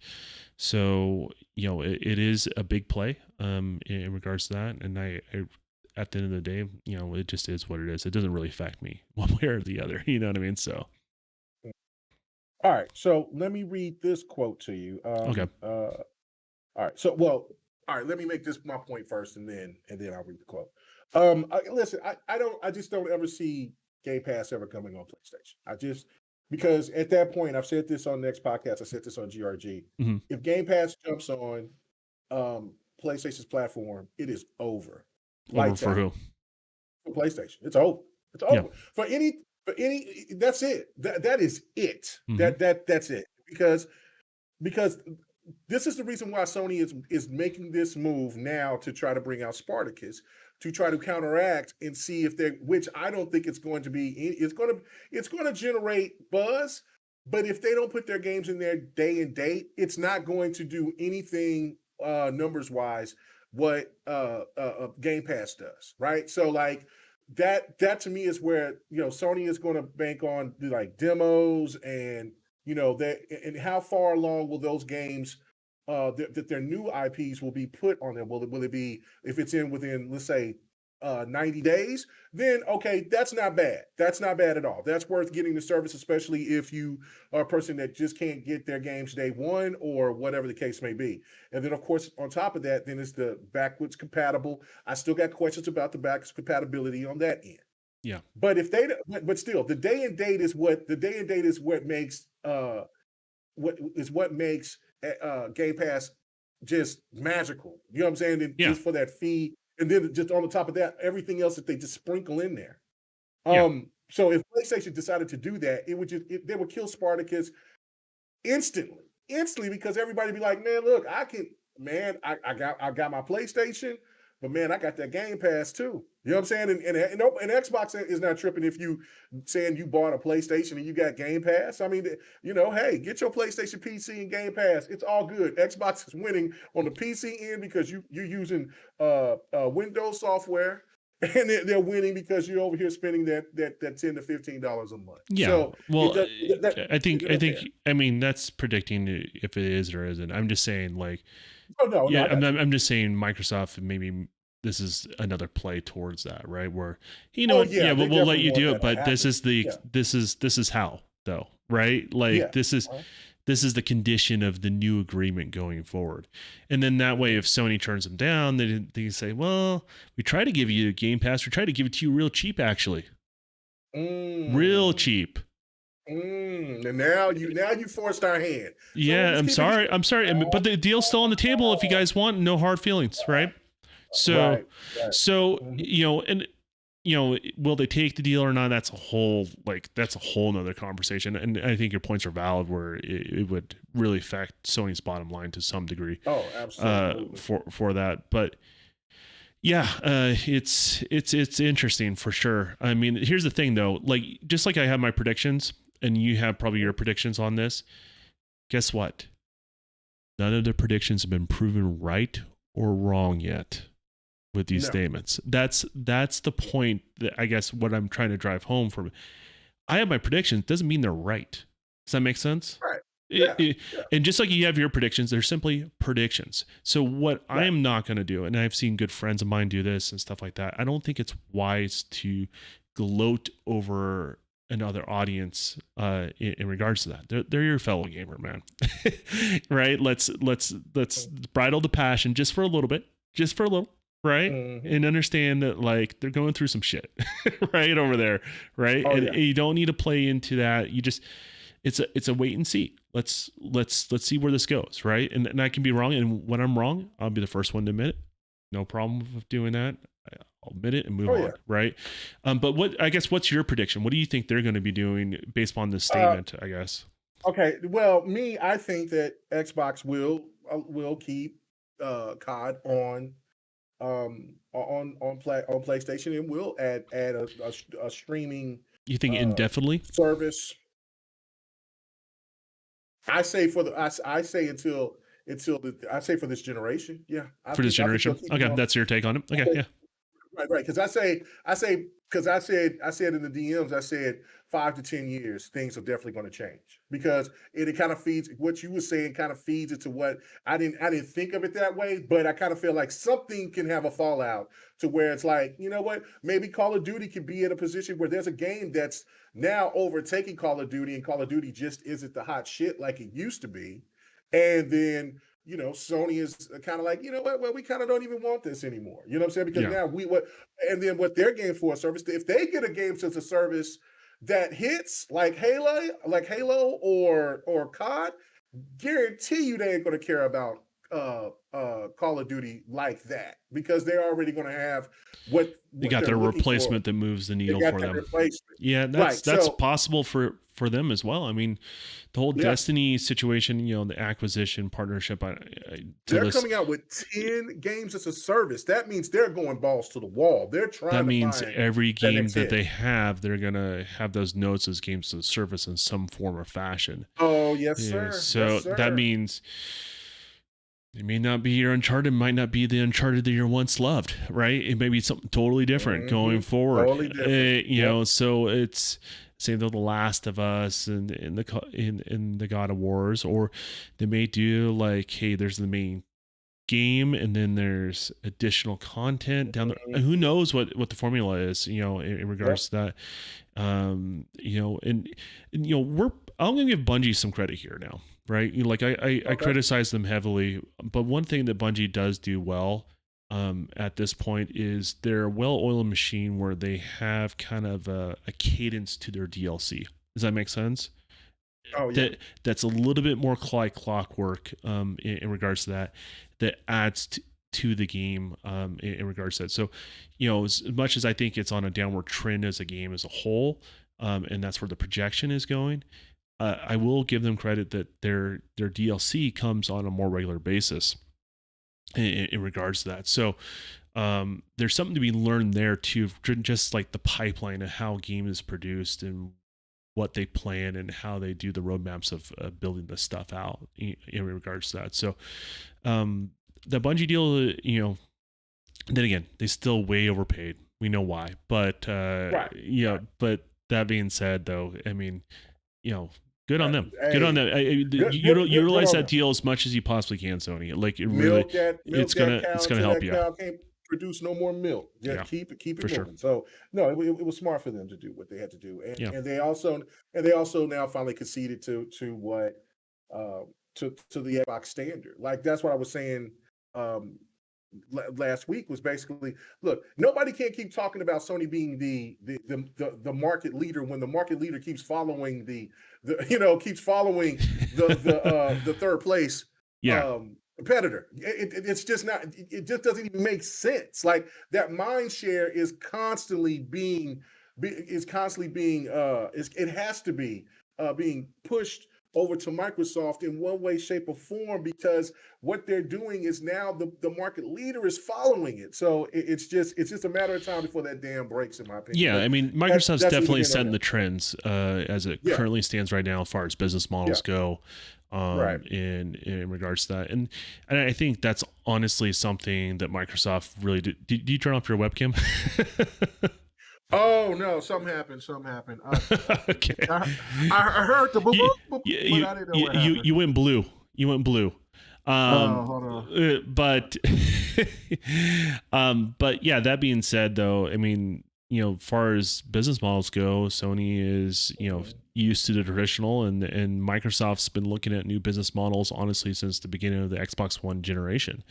And they've landed on some of these things that they feel like where they can be very successful in regards to that. So you're back. Boy, I'm getting quick. I'm getting quick with these buttons, man. I used to be more you mess up, the more you're going to be able to fix it. That's how that works. I used to be bad at man. I used to press a button and shut down the whole podcast. Man, I'm done. He's sorting through bills and all this other crap on his desk. What? What's going on here? But So the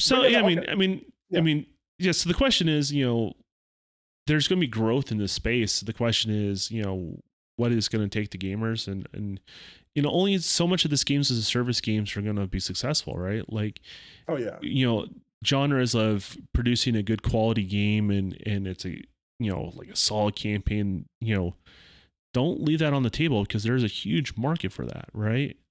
What's the most recent game that released on Sony? It was, I found out was exclusive. Was that Sifu? Oh, that's a timed exclusive. That's okay. It's time exclusive, regardless. That's exclusive for right now. Yeah, exactly. I mean, that game looks great. I look forward to playing it.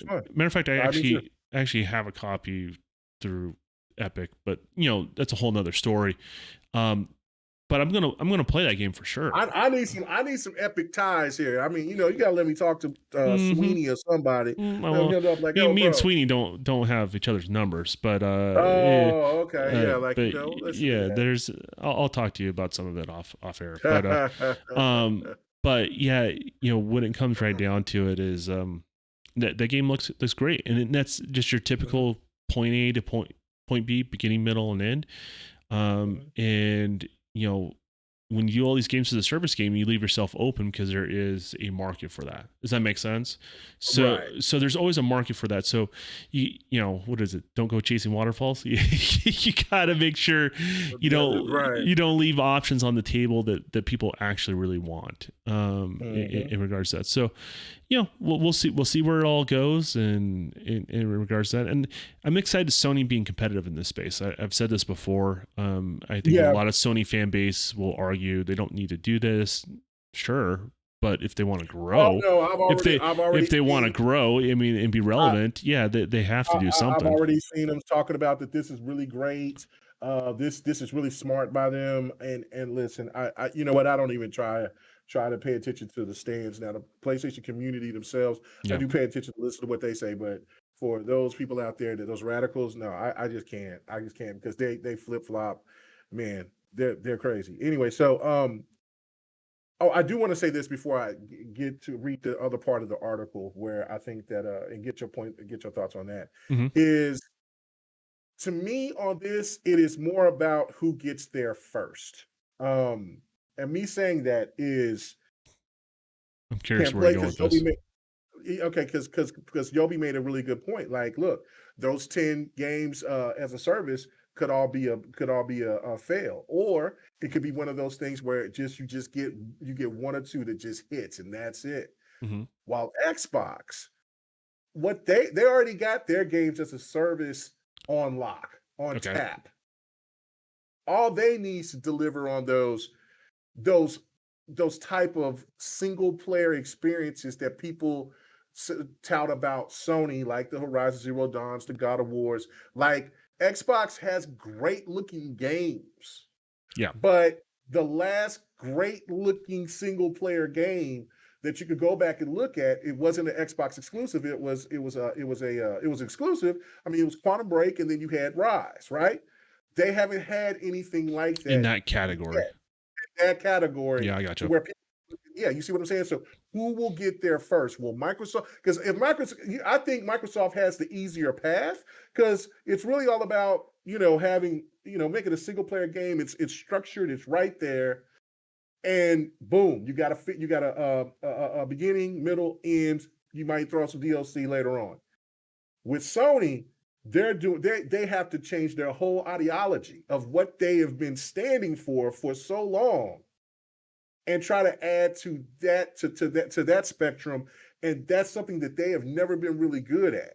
And so, just like Microsoft at one time was really good at the single player games. Well, really good. It's not what their focus is, right? Like, and the other thing is, like, when you're more experienced in a particular category, right? Right. Mm-hmm. You make mistakes along the way and you learn from that. So that gives you kind of more of a head start on the subject matter, right? So, far as like narrative driven stuff, I mean, Sony is ahead of Microsoft. There's no doubt about that, right? There's no doubt about it. Right. I mean, but when it comes to online stuff, Microsoft's so far ahead of Sony. When it comes to games as a service or continuous content at post launch, Microsoft is, they're not in a perfect position by all means. They definitely can use quite a bit of improvement as far as I'm concerned, but they're on the path. They know what works and what's not working, and they're figuring it out as far as all that stuff goes. And then you think about all their acquisitions they had, both with Bethesda before they did the Bethesda deals, before they're doing this Activision deal. All these game companies have a trend, games as a service, or content you can't just beat in say 15 hours, right? Like these are long games that have a stretch to them in regards to that. So this content's going to have a lot of meat on the bones what comes on the Microsoft side of things, and where Sony is like, I don't know, it's like the 5-star meal, but it's not very much food on the plate, you know what I mean, like in comparison. So yeah, I mean, yeah, they have a long way. I mean, they both have a long ways to go in their respective categories. Right. But I think Microsoft has less things to address. Does that make sense? Right. Than their competitor in this particular space, regards it, because they have a heads up on the infrastructure on just being online, in everything that comes along with that, right? They have let's even take like game streaming. Like, I think Microsoft's ahead of Sony on this, but Sony started way earlier, right? Oh, yeah. So it's about, it's sometimes also about where you're at too, in regards to this. I mean, in a lot of these games as a service ideas, they're not new ideas, right? Like Blizzard's been doing it for years before Microsoft started wanting to be playing that space, in regards to that. So it's just game market growing and them trying to figure out how to squeeze more blood out of that stone, essentially, if that makes any sense. In regards to that. And I think we all want game companies to make more money, but I think from a gamer's perspective, they have to feel like they got their money's worth out of whatever they're paying for. Does that make sense? So there's a balance there. Understand, it's about engagement, not about sales anymore. Engagement, for them to announce that they're going all in on these games as a service. That engagement Engagement's not a new concept though. Like that's what's crazy. That's a concept that existed since we were kids, right? Like you know, if you're a brick and mortar store, the whole point is get someone in the door, right? That's why you have certain sales on certain items, hoping they would buy other stuff when they're there. Does that make sense? So engagement is just somebody coming through the door of your store, if that makes any sense. And yes, they have an inherent value for being there because they populate worlds and stuff like that. But they also, if they stay around and they have a good time, that's where it's going to lead to purchases. That's when people are going to loosen that wallet and they're going to feel comfortable giving them money, right? So it's all about making that customer feel comfortable unleashing their money on a, you know, on that service essentially. So yeah, it's a different mindset. It's a different mindset for sure. So all right, so let me read this this other end of this and get your thoughts on that. And it says right here, I said now this quote in the article just proves what I was over here talking about, because the point that I was making was like, look, people just need to read fully, listen to how they say it, listen to the key words, and then maybe you'll get a better perspective, because they can't just come out right now and just say, yeah, we're gonna keep that shit. You know what I'm saying? And what? You know what I'm saying? They even got the ink ain't even dry yet. That could cause all types of problems. So regardless, okay, so he says, but there's in this article, this IGN article, it says there are caveats here, though. Of course, Smith does not commit to all traditionally multi-format Activision Blizzard games coming to PlayStation and Nintendo, nor does he commit to the agreement existing in proprietary, I think how you say that word. And so then it says proprietary or proprietary. Yeah, whatever. Go ahead. Sorry. Whatever. Let me be country on that one. So it says this is to say nothing of brand new games developed within Activision Blizzard after a takeover takes place. So within the full statement where everybody was just going out what I read to you, and then also seen Tom Warren, he posted something where I guess his name is Brian Smith. He was on MSNBC, and he was basically saying the same thing about, oh yeah, no, we look forward.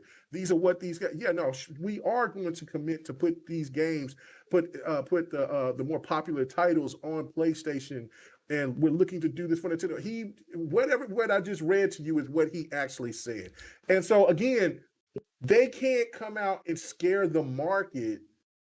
Especially, they can't do that. So they have to play coy. They have to play nice. The deal is not inked yet, right? Like they accepted the offer, but you know it has to go through the trade commission. Any big purchase like this people are all freaking out, like, oh, they're going to get pushback. They may not. This is just part of the process, right? Mm-hmm. You know, I think it's either two different departments within the federal government it'll get kicked over to, and then it gets reviewed and then approved essentially, or they can file suit against them and then they can fight to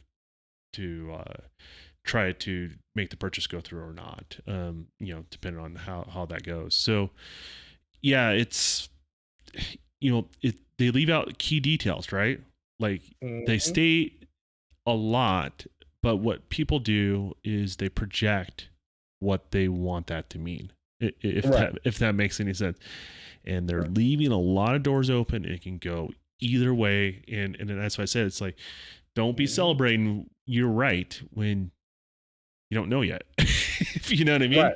You have your theories, that's fine. There's nothing wrong with that. I think me and K-Mega had different theories about certain things, and we'll see it pan out. But at the end of the day, if K-Mega is right, he's not like, I don't think he's gonna hold it over me, and I'm not gonna hold it over him. It's just it just is what it is, and you know it's a learning process, because you know acquisitions of this size are still relatively new in the industry. Like this is a different space altogether, but I think there's precedent with Microsoft, and we'll see where it goes. And you know, we'll definitely, you know, regards that. But keep in mind, I mean, it's what you're right. What you're saying is they're trying to stabilize the market. They're not trying to get anyone freaked out. They're not trying to say the federal, you know, whatever federal branch that reviews this, you know, oh, these guys, because like person reviewing it may not know anything about games, but they know about Call of Duty, and they're like, oh, that's all of gaming. It's not. Right. It's not even close to all of gaming. It's a very successful game, right? But it's not all of gaming, and it doesn't represent a monopoly. Does that make sense? It just it represents a game that people are very passionate about, regardless of what platform they prefer to play on. So, yeah, it's an interesting sort of situation, and people are hyper focused on Call of Duty, but like think of all the other stuff they own, like the Blizzard stuff, and you know what I mean. There was a little point that was made that he said too that he was doing a comparison about Minecraft and where he was looking to see the popular IPs from Activision kind of doing the same thing, and they want to try, and again they want to try to, like he said, try to make gaming as accessible to everyone. So again, that's why I feel like COD's going to be there for a while. And on top of that, COD is going to be the big money maker. Like that's what I'm saying. Like they're in the driver's seat no matter what. They're playing chess in this game right here. Like COD goes to PlayStation, right? And if they put COD on Nintendo, they'll get their money back in less than 5 years. That's the thing too. What people don't realize is like this acquisition is costing a lot of money. The reason why Activision's selling it is because they need money. Does that make sense? Or like they're trying to buy out. So if they were able to make this money back in a shorter period of time, like people are suggesting, Activision probably wouldn't be selling. Does that make sense? To some degree, or at least not as open to it, or the asking price would be higher than it already is. So it's a very interesting place to be as far as all this stuff goes. But then again, I'm curious to watch in regards to that. I do think this deal is going to be done before summer. I think the ink's going to dry before the summer. Early, but I do think it's going to be this year. I do feel like it's going to be this year. And then one last point on this, and then we'll move on to our last little topic. I do got a little hint. I mean, not a little hint topic, but a little tiny topic I want to kind of address. But we got one more big topic. And anyway, this right here is I look at this from a standpoint of Xbox is still going to have the benefit. Is going to win over gamers because of the fact that COD is going to be on Game Pass, and if those games are still going to be $70 on PlayStation, that's going to make people feel a way. There is a feather in the cap there, right? In regards to that, because I'm sure those deals have nothing to do with Game Pass in regards to that, because those were contracts signed way before they realized Game Pass is a problem. So, Spyro, if they bring back Skylanders. Overwatch. I mean, because I'm thinking of the most popular. Well, look at the Bethesda deal. As soon as they signed, how quick did those games come over to Game Pass? Oh, immediately. That day and before the ink was dry.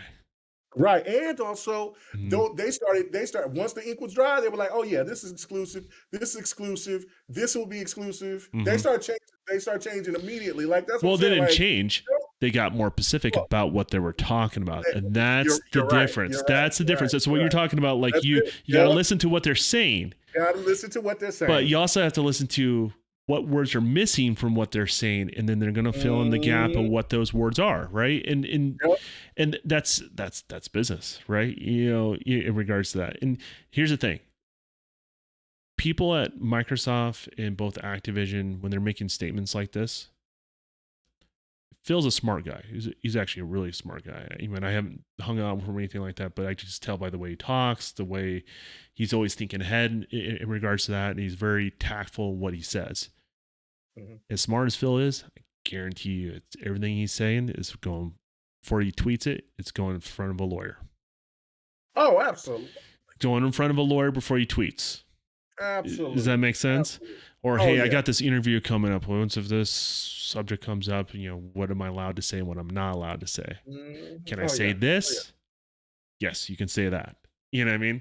So, everything is done very measured, both from Activision and Microsoft going forward, which means they're going to tell you stuff, but they're not going to get into the nitty gritty of the detail in regards to that. So that's where it's going to go forward from here. So as I said, like, that's why don't put yourself too much on a limb right here, right? Because it's way too early on in this process to say you're right or wrong. In regards to that, you're allowed to have whatever you think it is, but at this point, no one's proven right or wrong in any sort of form or fashion right now. So, no. So it's going to be fascinating. There's a lot more turns and straightaways that's going to be happening before that ink dries. So, all right, so let's get on to this one. This gets me hot in the collar, but you know what, Don? I want to hear your thoughts about it, man. Maybe I'm just an ass, and I just can't. You know what?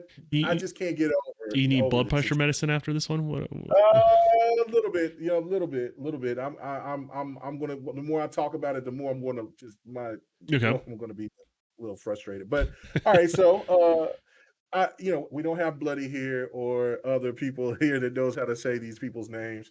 But let's just say that the developers, the main developers from Platinum Games, they want to resurrect Scalebound. That just came out yesterday.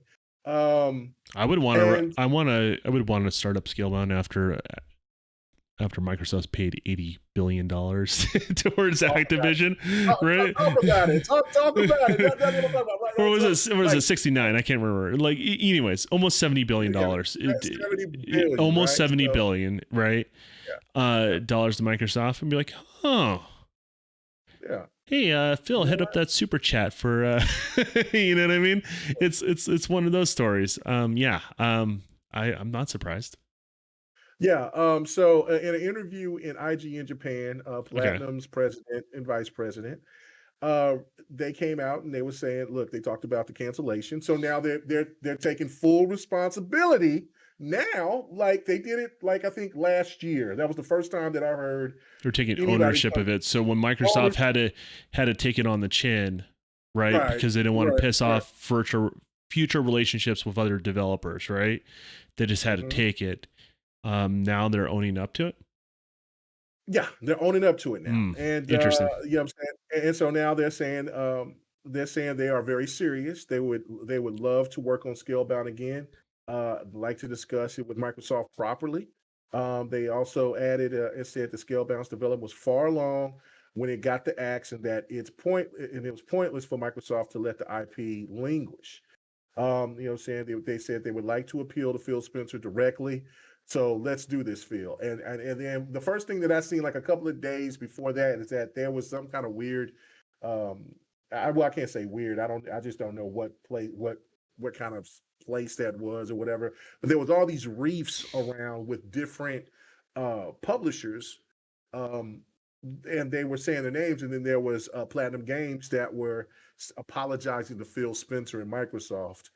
And all these reefs, they're thirsty now. They are extra thirsty. Okay. And so I'm looking at this, and for me myself, I say, maybe just call me a scorn lover. You know what I'm saying?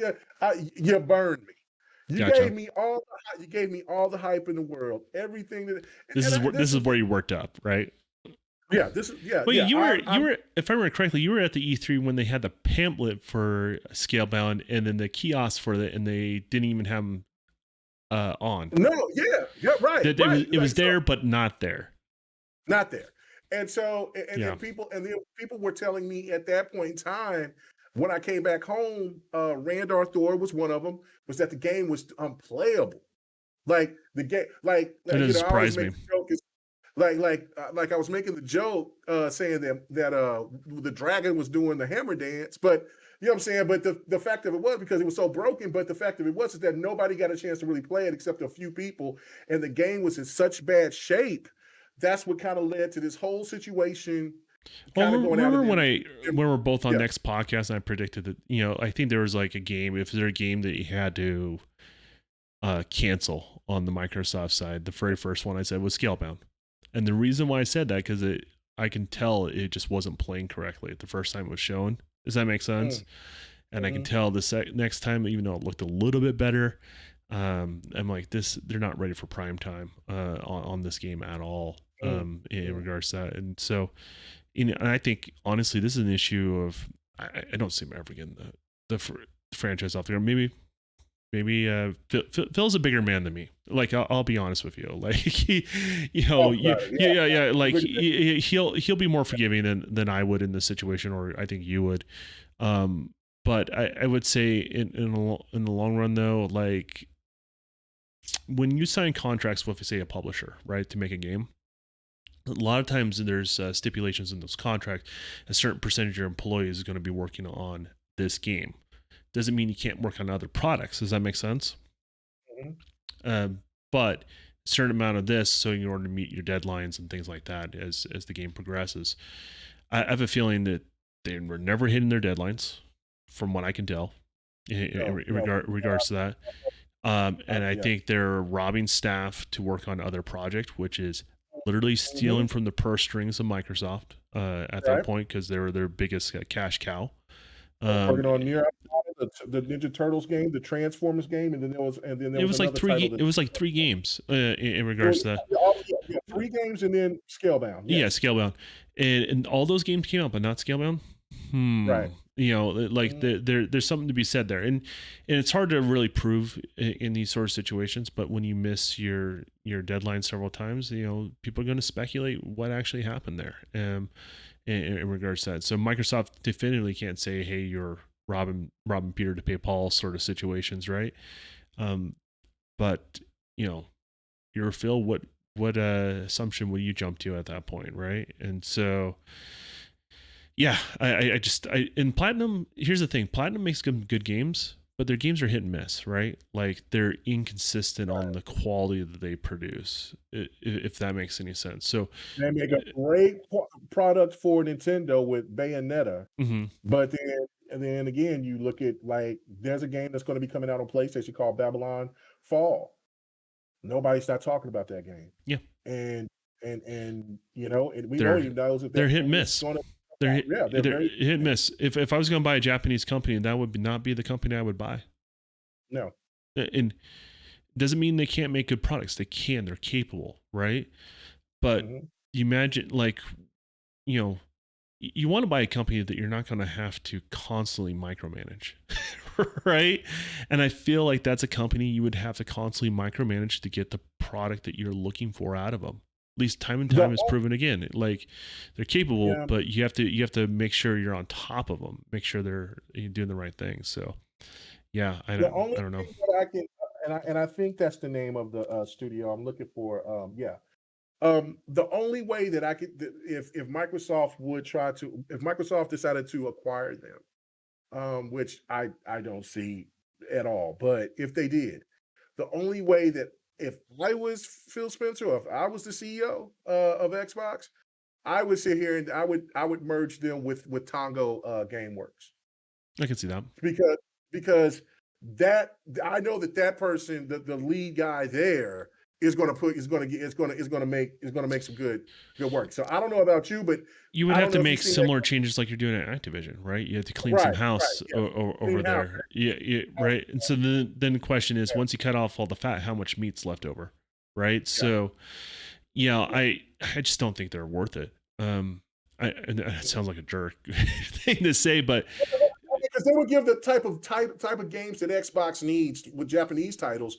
But yeah, like you said, but it's the way, it's how they have people. Their perception is just like they just kind of lollygag until it's not time to lollygag, and then they give you, and then they might give you a really good product, or they'll give you a half-ass product. Or it could be as simple as just not organized. Like, like maybe they are putting their 100% effort into it, but they're just not organized and they don't have their thoughts clean out. I know I have problems with that sometimes when I'm working my own products, right?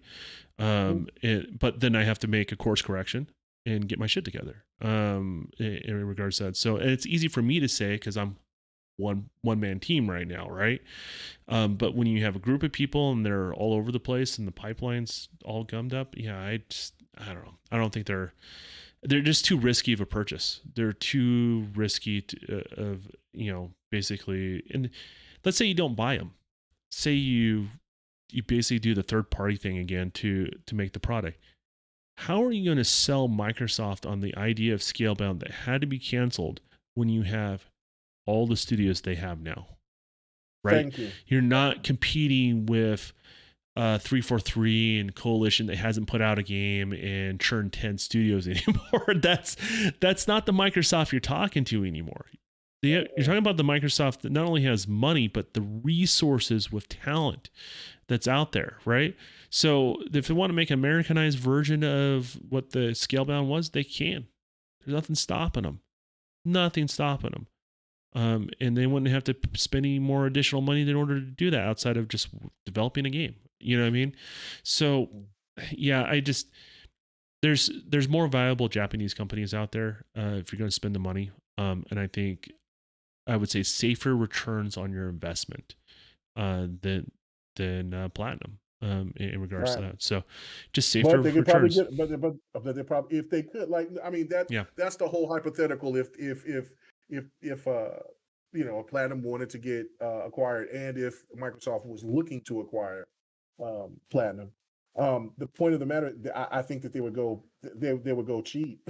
So yeah, because I don't think a lot of people. I mean, there's at one point in time, Platinum Games was, you've seen a lot of their IPs like just boom boom Platinum Games.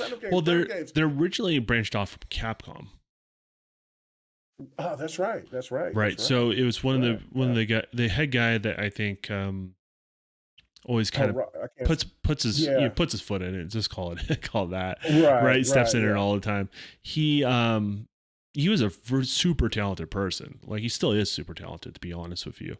But he came from Capcom, right? He was a big part of like that huge wave that you and I grew up with, and Capcom's success. Oh, yeah. Capcom could do no wrong. Yeah, exactly. Like, they're just like, oh, new games coming out. Oh, you see Capcom on there, you just buy it. You don't think just twice. You don't think twice about it, right? Because it's usually a good game. So he was part of that, and I think he split off. He started, I think, Fruitful Joe was, I think, one of his first breakout things. That I think that was a Nintendo exclusive at the time, GameCube, if I remember correctly. He's built some good stuff, but there's also stuff that's been average, right? Like, I would say almost indie average, if that makes any sense. Overall, and indie companies are not inflated to studios. So, like, here's the thing. So there are capable of good things, but and then of course Near Automata is there. Yeah, and it was good, but it wasn't. I don't know. It wasn't memorable. I forgot it was even Platinum that made it, to be honest with you. So. I mean, a lot of people, it's an icon, especially B2, the female character. She's like iconic. But again, when you look at the situation, that was that's their flagship right now, and that could have been on Microsoft's dime. It could have been, and then that's the speculation. That's the speculation that's there, and to be honest with you, there's no way we'll really ever know unless they come out. Unless they really come out and say it. Getting really desperate for Microsoft to buy them or fund their next game, but I think. Well, and here's the thing too. Like, why do you think they're farming out to try to get projects like that right now? Do you think people are willing to work with them? I don't. I think studios are struggling to want to work with them. I think so too. They're toxic. I think you're absolutely right. And to me, the whole Scalebound and Crackdown thing, they're the ones that started this whole movement for Microsoft to say, you know what, the heck. And also you can throw Remedy and Insomniac in there as well. To where they're like, you know what, the hell with this. Forget the middleman. We just want to acquire these studios so we can work within, because that's what hurt the Xbox One brand. You do have to get the most. Well, you also have to get rid of studios that don't really ultimately want to be part of the team too, right? Like, if you don't want to be part of the team, like, that's fine. Like, okay, you want to go out on your own. There's higher risk and there's possible high reward. But it's still higher risk, right? That's up to you. But I think Microsoft is in the thinking of like, we want to get these companies that want to work with us. Does that make sense? And they have these relationships. And then we joke, like, people have those organic conversations, right? That you annoys the hell out of you. But these acquisitions are organic, right? Because they have strong relationships with these companies. They do. They don't have like a hatred towards Microsoft or anything like that. So, and I would say the same thing with Sony's acquisitions. I don't think any of them have hatred. You know, some are closer than others, and vice versa, right? Like I would say, Insomniac. You know, I think Sony tried to buy them several times. They finally gave in at a certain point. And you know, and I think that's a good marriage for sure. In regards. That's been a beautiful marriage for them. They'll probably get sick of them after so long because they're going to be forced to be doing Marvel games for the next probably 10, 15 years. But hey, it is what it is. All right. Yeah, Yobi, I don't know what's going on with Crossfire. I haven't looked into it. I just know I wanted to get the game. In regards, I haven't looked at it was on Game Pass or not. It is on Game Pass. I played it. The multiplayer's on Game Pass.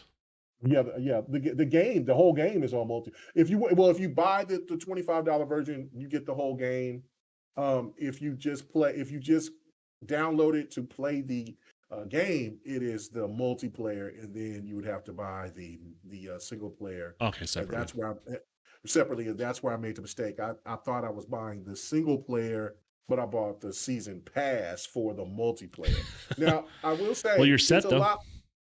I'm set, but it's a multiplayer. I will say this: it's a lot more polished. It feels a lot better. I still had to turn down the sensitivity because it still had that squirrely feel because it feels more like a PC shooter. Keyboard more keyboard mouse oriented. Yeah.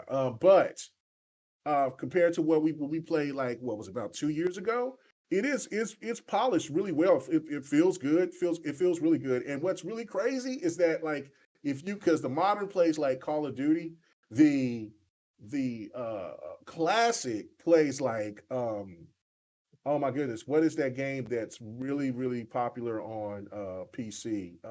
The old school game that just don't die. I can't think of the name of the game right now. Oh, I think I know what you're talking about. I can't remember what it's called again. Shooter, yeah, it's really popular. But yeah, like it was tripping out because I was trying to scope, but you couldn't scope. Like it's old school. Like you aim with your crosshairs, walking around and you shoot, and it was real fun. Like I was like, damn, I forgot how shooters used to be and how non-iron sight game. No iron sights, no sprint. Yeah. But it's really small corridors, so it's not like it's so it's not like it's tedious where you're walking around a big place. But it was enjoyable. It was a lot better than what it was at the time. See, and I never played the beta stuff that you guys played like a couple of years ago. So I've always kind of had like my eyes on it and like didn't really think too much of it, right? I want to play it, but like there's other things coming down the line. So when it comes out, sort of thing.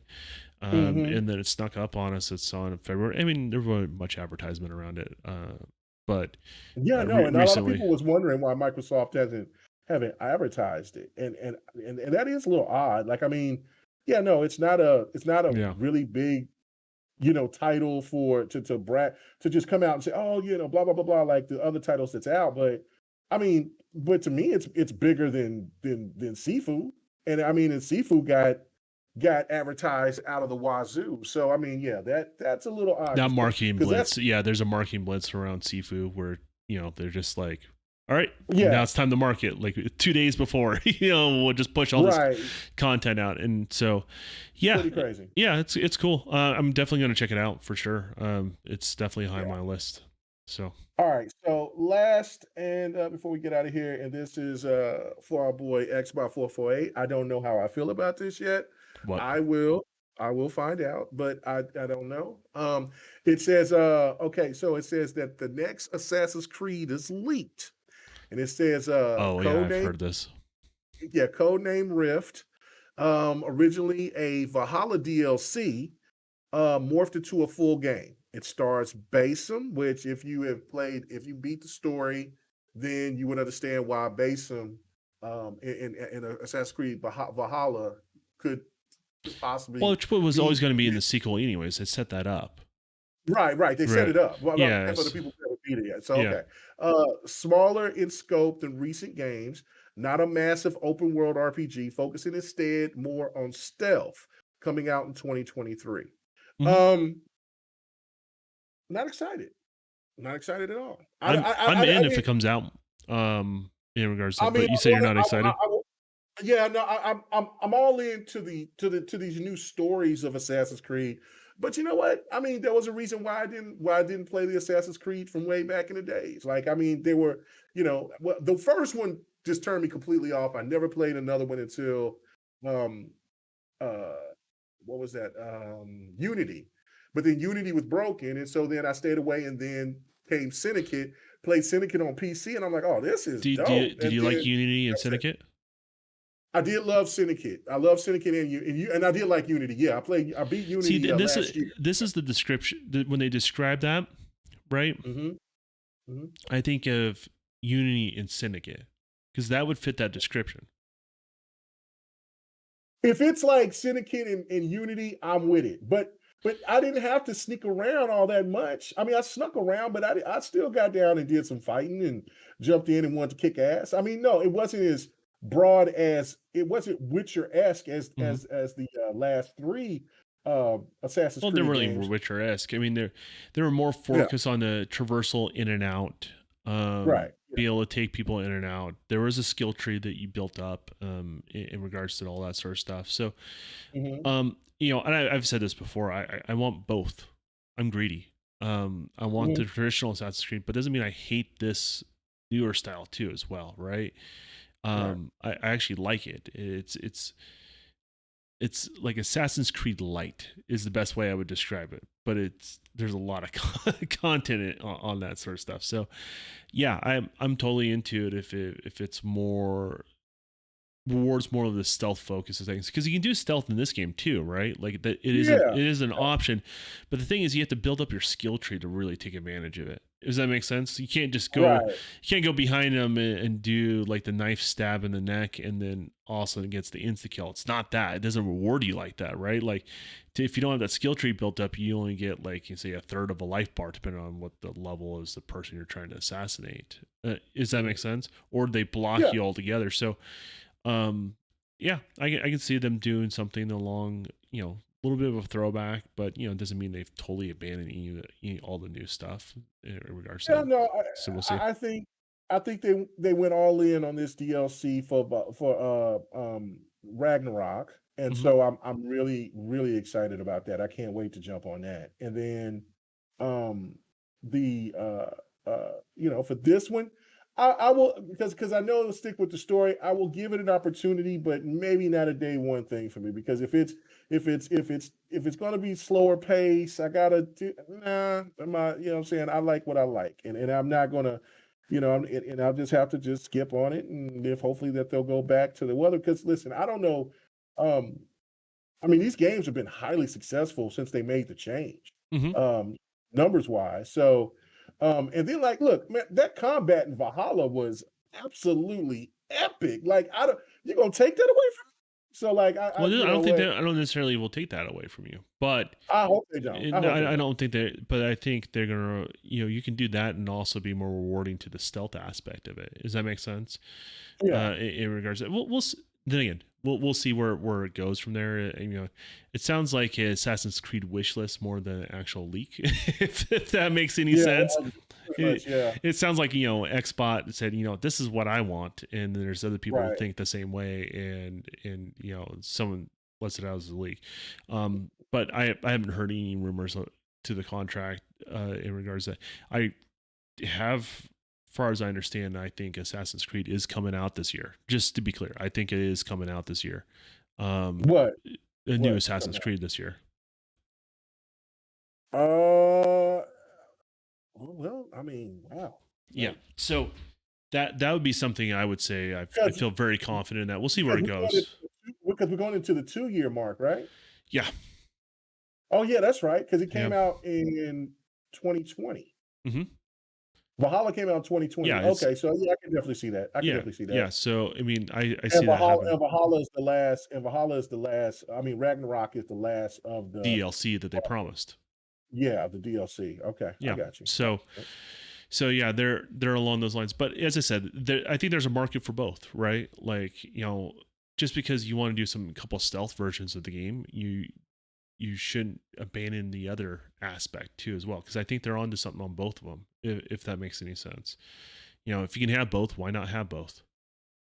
Yeah, no, I agree. I do agree with It's that. kind of like when people said like, hey, we can do the old World War II and they can do the modern and they can go back and forth all the time.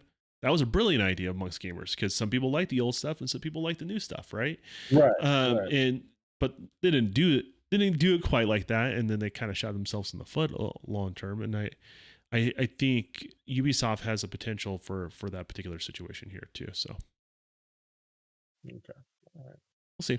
Well, that was it. That's all. I just wanted to just kind of ask your opinion on that. Me myself, I kind of want to put my finger in my down my throat on that one, but I'll play it and I'll tell you if it's any good or not.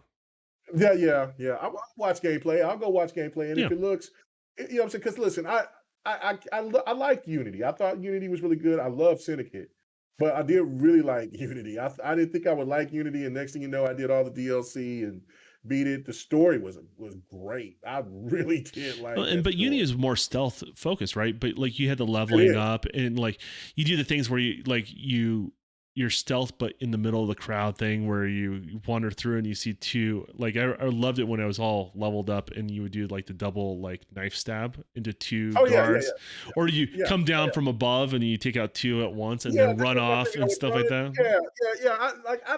I like that. Like that's cool, but from when people were saying like when you played the second one, like, oh, you got spotted, you dead, game over. No, bro, I don't like that. I don't think they'll ever go back to that. I think that's that sounds awful. No, I think the high risk, high reward thing.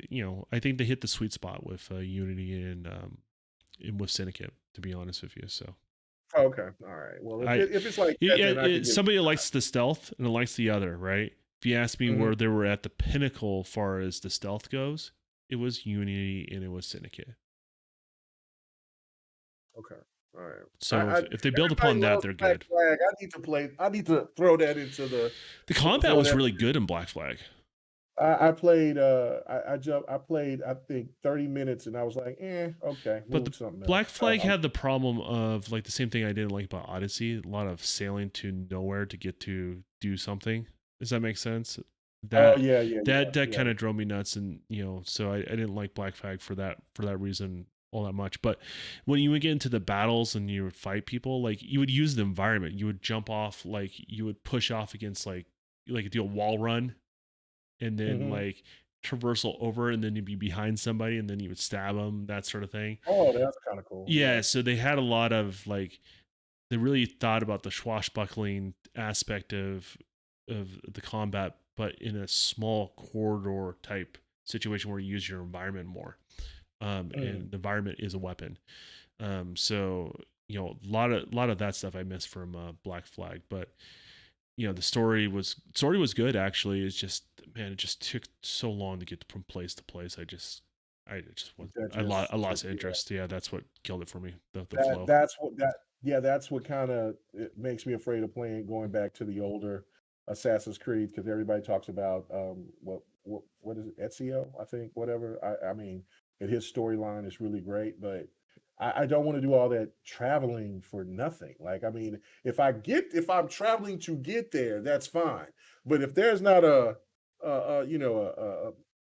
fast travel to where I can just go right there. I think there's a way to fast travel once you kind of unlock certain areas. In regards to that. But it was definitely a lot of interesting story in regards to Black Flag. The bit I did play, I didn't play it all the way through though. So yeah, and Yobi hit it on for me, because that's what made me put it down, because like I said, I played about 30-40 minutes of it, and I did do a boat fight, and then I was like, to something else. But Odyssey made me loved it. I really did. Like, especially like if the Cosmos was on the boat.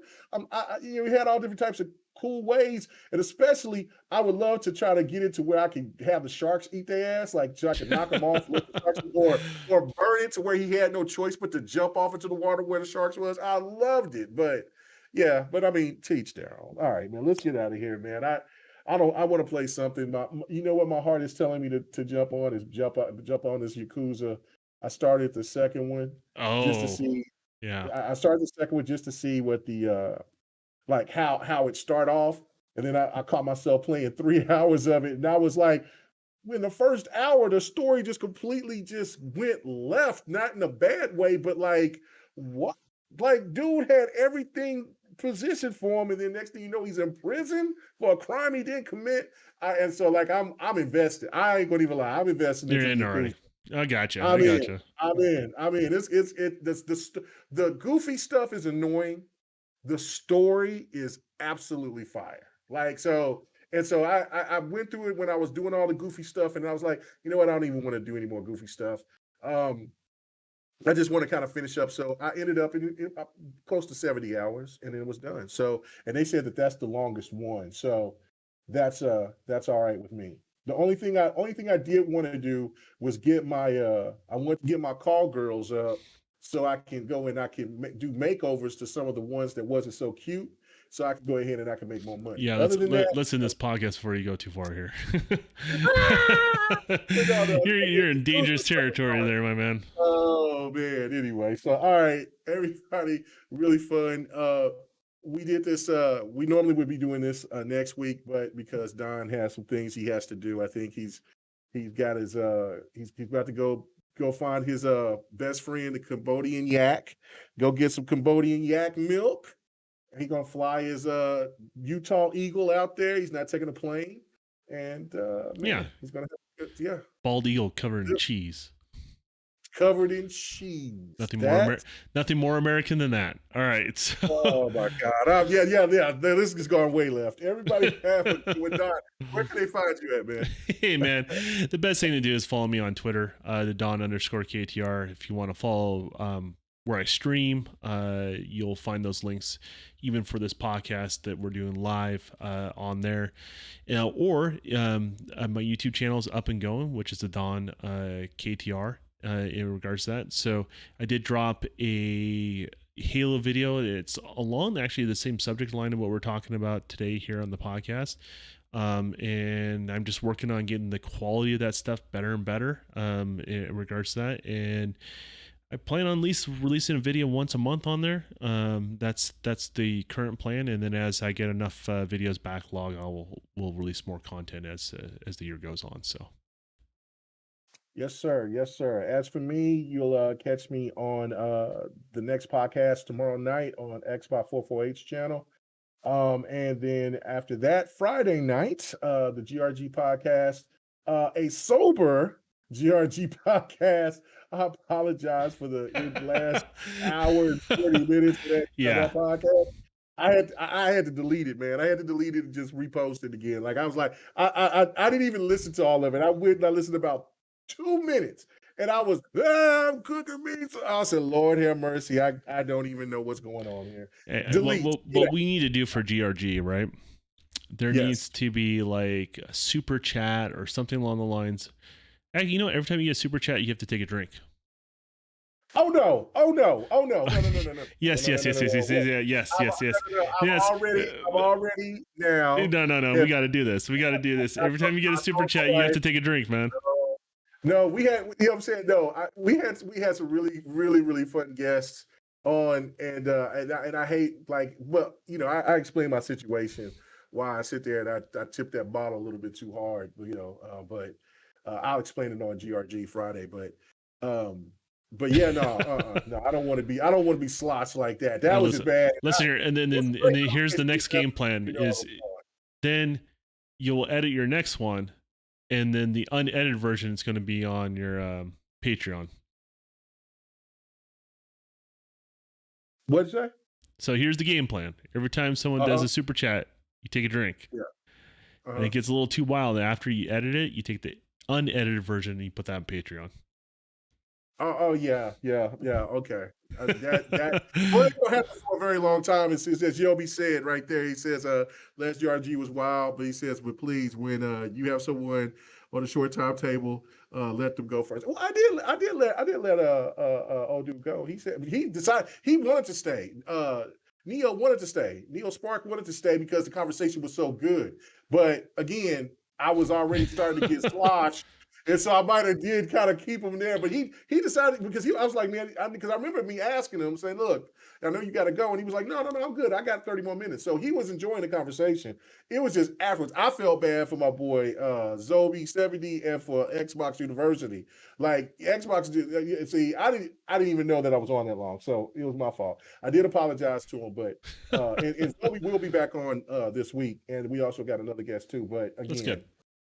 yeah, it's good. So I didn't say nothing too crazy because I did forget what I said at the end. So what else, man? So yeah, no, sober GRG for a good couple of months going forward. Well, I can't say couple of months, but I will say for a little while.